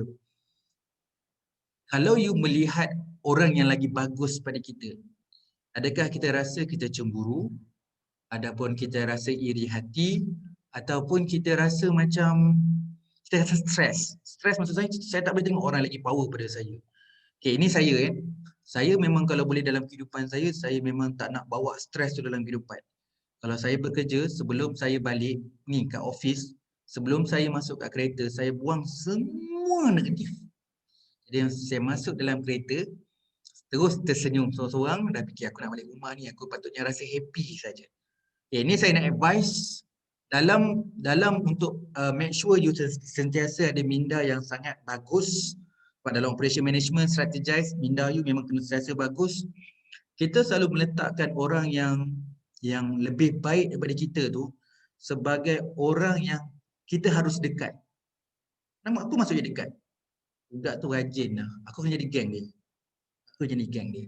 Aku kena berkawan dengan dia, aku kena say hi dengan dia, aku kena tegur dia supaya inilah kawan yang aku patut ada. Itu sebenarnya. Dalam strategi maksudnya semakin jauh you cuba melarikan diri daripada bayang-bayang itu menyebabkan kita jadi makin jauh. Tapi bila kita mendekati sesuatu yang kita rasa dia lebih bagus pada itu, dekat dengan dia. Jadi maksudnya dalam kehidupan kita, mana you nampak yang positif, dekatilah positif. Benda yang baik, dekatilah. Kalau saya lah, saya cerita sikit, bukan saya ustaz tapi kalau benda ibadah, benda wajib, benda kewajipan, dekatlah dengan benda tu. Majlis-majlis ilmu, dekatlah. Itu satu bab. Jadi kalau kita dengan orang yang ada aura yang positif ataupun orang yang lagi bagus daripada kita, jangan run away, pergi. Itu contohnya. Kalau kata Pro2, dia rasa nak bersaing dengan syarikat BMW. Nak bersaing buat apa? Dia dekat dengan BMW. Okay. Dia dekat. Tak kisahlah siapa knock door, siapa ketuk pintu, tak kisah. Tapi dekatilah. Jadi dalam production, memang kita selalu dekat. Kalau dah beli besi tu RM2, kita kena cari lagi dengan siapa yang boleh supply RM2 lagi. RM9. Kita akan terus pergi yang dekat RM9 sebab kita nak mendekati yang lebih baik. Daripada RM9, ada yang jual RM8. Kualiti yang sama tapi harga mudah. Dekati dia RM8. Kita ada masalah bila orang tak percaya dalam production, ada istilah sayang. Sayanglah, kita dah lama dengan dia lah. Tak boleh. Itu yang you kena faham pasal match product and parents. Saya nak hilangkan perkataan parents tu sebenarnya. Bukanlah kata parents tak penting, tapi kita tak boleh rasa empathy dengan satu keadaan yang lebih berkualiti. Tak boleh ada rasa macam tu. Kesianlah. Sebab tu banyak yang kadang-kadang bila dia berniaga dia tak boleh bergerak mana sebab ada empathy, kesian. You tak boleh nampak kesian macam tu. Sebenarnya bila you move jadi lebih baik sebenarnya. Empathy tu lain, dalam konteks lain. Tapi dalam production, dia tidak ada empathy. Kalau produk you boleh pergi lebih baik, kualiti akan meningkat. Jadi kalau cost meningkat, tak apa tau. Ni cost meningkat, kualiti akan meningkat. Tapi kalau kualiti tu maintain, kita kena reduce cost. Itu yang kena faham benda lah. Itu kalau selalu saya pesan bila saya bekerja, saya masih lagi kerja dekat industri. Selalu saya fikir, okay, benda ni kita kena move, pindah ke B. Kenapa? Isu dia, kualiti sama. Dia reduce cost. Go there. Gimana? Tak, benda tu sistem kita boleh create, tak ada masalah. Tapi benda tu, beza sekupang je. Kan masalah sekupang. Kita mencari kualiti. Tapi kalau kita sekupang je turun, tapi kualiti turun, tak payah. Kan orang ekonomi dia faham. Sebab tu kalau orang ekonomi, dia memang belajar keluk demand dengan supply. Kalau betul-betul you belajar tingkatan 4 tingkatan 5 yang demand dengan supply, you boleh guna benda tu sampailah bila-bila. Sebab asas kat situ. Cuma bila dah belajar dekat universiti, adalah pelik-pelik. Tak pernah pula belajar keluk Volkswagen dengan Jaguar. Tak pernah pula Lamborghini dengan Volkswagen. Tak pernah. Tapi asas tu you pegang. Kenapa Lamborghini dengan Volkswagen kenapa bukan Jaguar? Kenapa Jaguar pakaikan Tata? Jadi benda tu kalau apply dalam ekonomi dia peninglah sikit kan. Tapi kalau you fikir this we call that the option yang ada, peluang yang ada. Jadi jangan tengok pada wajib Lamborghini dengan Volkswagen. Kenapa Lamborghini tak boleh dengan Tata? Kenapa tak pakai brake distance? Kenapa pakai tayar ni? Kenapa pakai tayar tu? This we call that strategy. Siapa yang bagi peluang kualiti yang baik, you pergi. Kan? Kalau orang kata kawan kita nak semayang, ada lepas dengar azan nak semayang, itu yang baik, dia kena pergi. Jadi jangan fikir, kita semayang lambat lagi masuk asar, Zuhur kan panjang. Jadi relax dulu. Tak, mana yang lebih berkualiti, you kena pergi. Besok-besok lusa waktu semayang dicepatkan kan. Sekarang waktu semayang cepat kan. Jadi kita semayang pukul 1 kan. Kita semayang 1:30 kan. 1:30 apa sekarang, awal pukul 1 dah Zuhur dah. Kita dah biasa 1:30 semayang 1:30. Tak, you kena move tu pukul 1 sebab memang awalnya pukul 1. Jadi itulah maksud dia sekarang ni shifted kepada pergerakan kena cepat. Tu saya kata kat depan tadi kan, faster, tu kena cepat. Dalam KST you mesh pun kena cepat dan sebagainya. Sebab tu kalau dalam operation dia sangat alert dengan patternate ni, perubahan ni. Dengan mesh ni sangat penting. Kan? Macam banyak orang jual kan sekarang ni cuba nak match kan. Pasal tak? Orang jual nasi lemak dengan apa? Jual nasi lemak, dia jual kuih.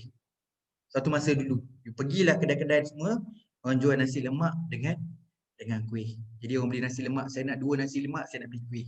Sekarang orang tak jual kuih. Orang jual apa? Jual nugget, jual hotdog, jual ayam, jual kerang. Kenapa? Semua tu lauk kepada nasi lemak. Jadi nasi lemak sekarang kosong je. Nasi, sambal. Jadi orang akan beli nugget, hotdog, kerang. Kenapa? Ni dia, mesh product you kena belajar. Mesh product you kena belajar. Kita tak boleh lagi masih jadi macam dua. Jual nasi lemak kena jual kuih kat tepi. Rather than sekarang orang jual nasi lemak dengan lauk. Sebab nasi lemak tu buka cuma nasi je, lauk tak ada. Sekarang ni rare tak rare, sambal pun bayar. Buka je nasi daun pisang, buka nasi saja. Everything benda lain kena charge. Ini dunia sekarang. You nak basic, kita bagi basic. Nak lebih, kena bayar. Tu sama dah sekarang ni.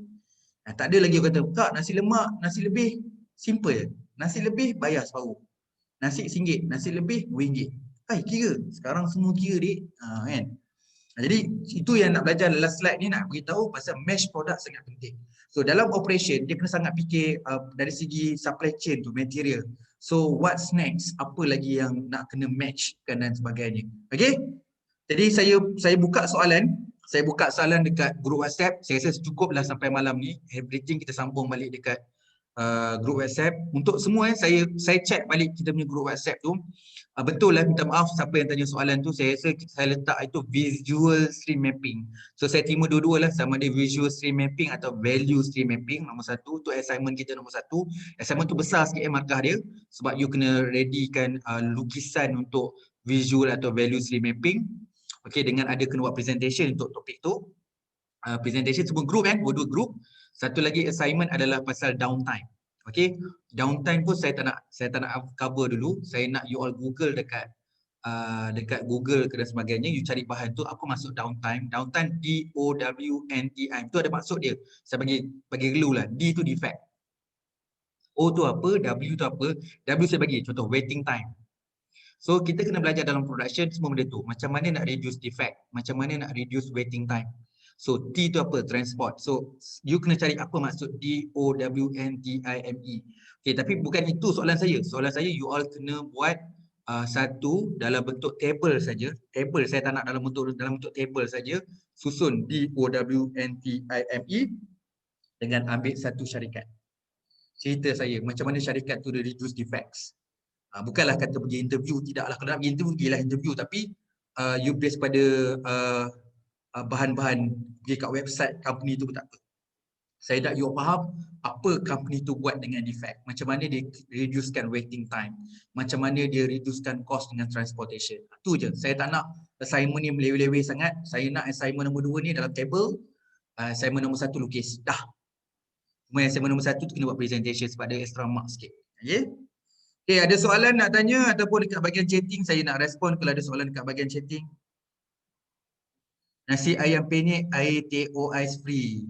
Nuazura. Okey. Tapi dah belajar operation management, kena lagi power lagi.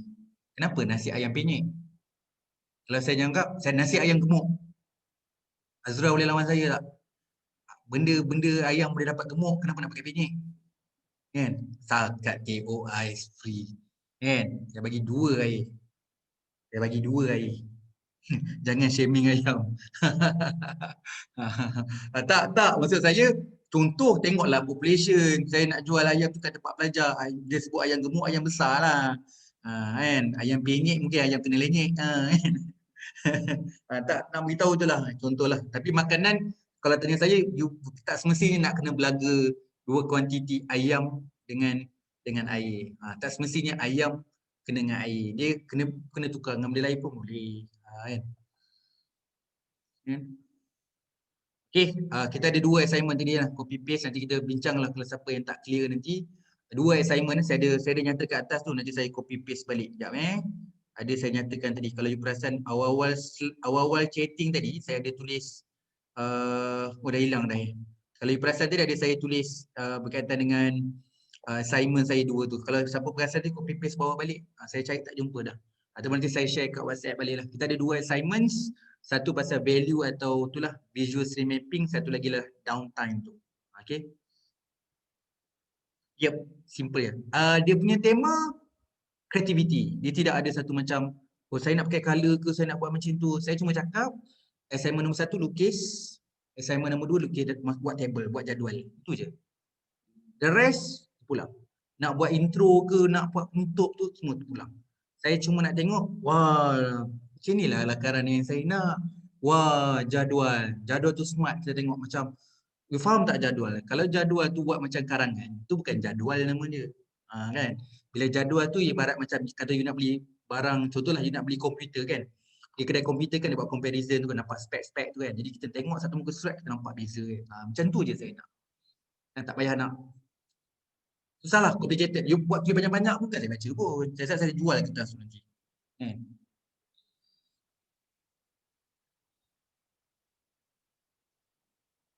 Okay, ada soalan lain? Kita stop lah untuk slide yang ke-21 ni, nanti kita sambung nanti untuk minggu depan untuk bab 2. Ada soalan tak yang nak berkaitan dengan subjek ni? Mungkin ada 2 lah. Yang depan tadi mungkin biasa. You cuba fikirkan, macam saya sebutkan tadi, mesh products. Contoh saya bagi tadi, orang jual nasi lemak dengan kuih. Sekarang orang jual nasi lemak tak ada kuih, kuih tak bawa. So orang bawa dengan lauk. Contoh mesh product trend sekarang. Yang kedua, saya tinggalkan you berfikir bahawa apa lagi Grab, sistem apps macam Grab tu boleh apply untuk type produk lain selain makanan dan juga kereta. What's next? Macam saya cakap minggu lepas, berapa puluh tahun orang nak tunggu revolusi goreng pisang sehingga keluarnya goreng pisang cheese. Itu maksud dia dalam operation. Bila saya bekerja dulu, zaman saya bekerja 2004, 2005, 2006 tu dekat industri, benda tu memang kena selalu gerak. Bos saya tinggalkan benda tu. Lepas meeting, saya nak semua orang berfikir, saya tinggalkan 2 perkara. Next meeting saya nak dengar you punya pandangan. Saya pernah sampat lagi kawan saya naik pangkat, simple je. Because you're the idea, dia beritahu HR naik pangkat dia. Just bagi idea je, naik pangkat terus. That how that orang betul-betul hargai idea. Lepas tu kita tengok masing-masing bagi idea. Walaupun idea yang mengarut lah kan. Tapi dia create a culture, dia menghargai setiap idea yang orang dia beri. Dia boleh bagi macam tu je. Betapa mahalnya idea tu. Contohlah. Okay. Saya tengok dekat bahagian ni pun dah senyap je. Kita sambung dekat WhatsApp. Sekiranya ada soalan, you boleh tanya dekat WhatsApp. Okay. So saya stop dulu video ni dengan ucapan terima kasih kerana ada berapa orang ni bertahan 65 orang, makin kurang sikit. Tapi tak apa, video ni saya rekod, nanti dia mungkin boleh tengok, mungkin ada internet problems. Okay, saya mohon jasa baik boleh baca slide ni, mana yang kurang atau kesilapan saya dalam berkongsi maklumat ni ataupun penceritaan tentang bab ni, saya mohon maaf. Okay, semoga semua orang, saya tahu ada yang duduk dalam Kelang dan tempat-tempat yang tengah orang kata PKP sekarang ni. So make sure jaga diri, jaga kesihatan dan semua. So kalau ada masalah assignment, saya sebutkan subjek ni lah. So subjek ni tak ada pening kan nak buat assignment kan. So assignment kita melukis dengan buat jadual je. Nanti prepare lah nanti buat presentation. Pasal testing ada, kita ada test. Tapi test jangan risau sangat lah. Saya yakin you all boleh buat lah testing tu, test tu. Okay. Alright, semoga semuanya dapat ilmu hari ni. Sebab cara saya mengajar operation management memang akan patah balikkan kehidupan. So saya tak nak belajar operation management jadi short sendiri. So kita kena apply sebab kita panggil apa? Manusia itu segala-galanya. Manusia yang mengawal. Jadi kita kena bagi ilmu tu untuk manusia. Untuk untuk kehidupan di dunia dan akhirat dah. Okey, terima kasih banyak-banyak. Assalamualaikum dan selamat malam. Terima kasih semua. Terima kasih Terima Pak Cik. kasih. Terima kasih.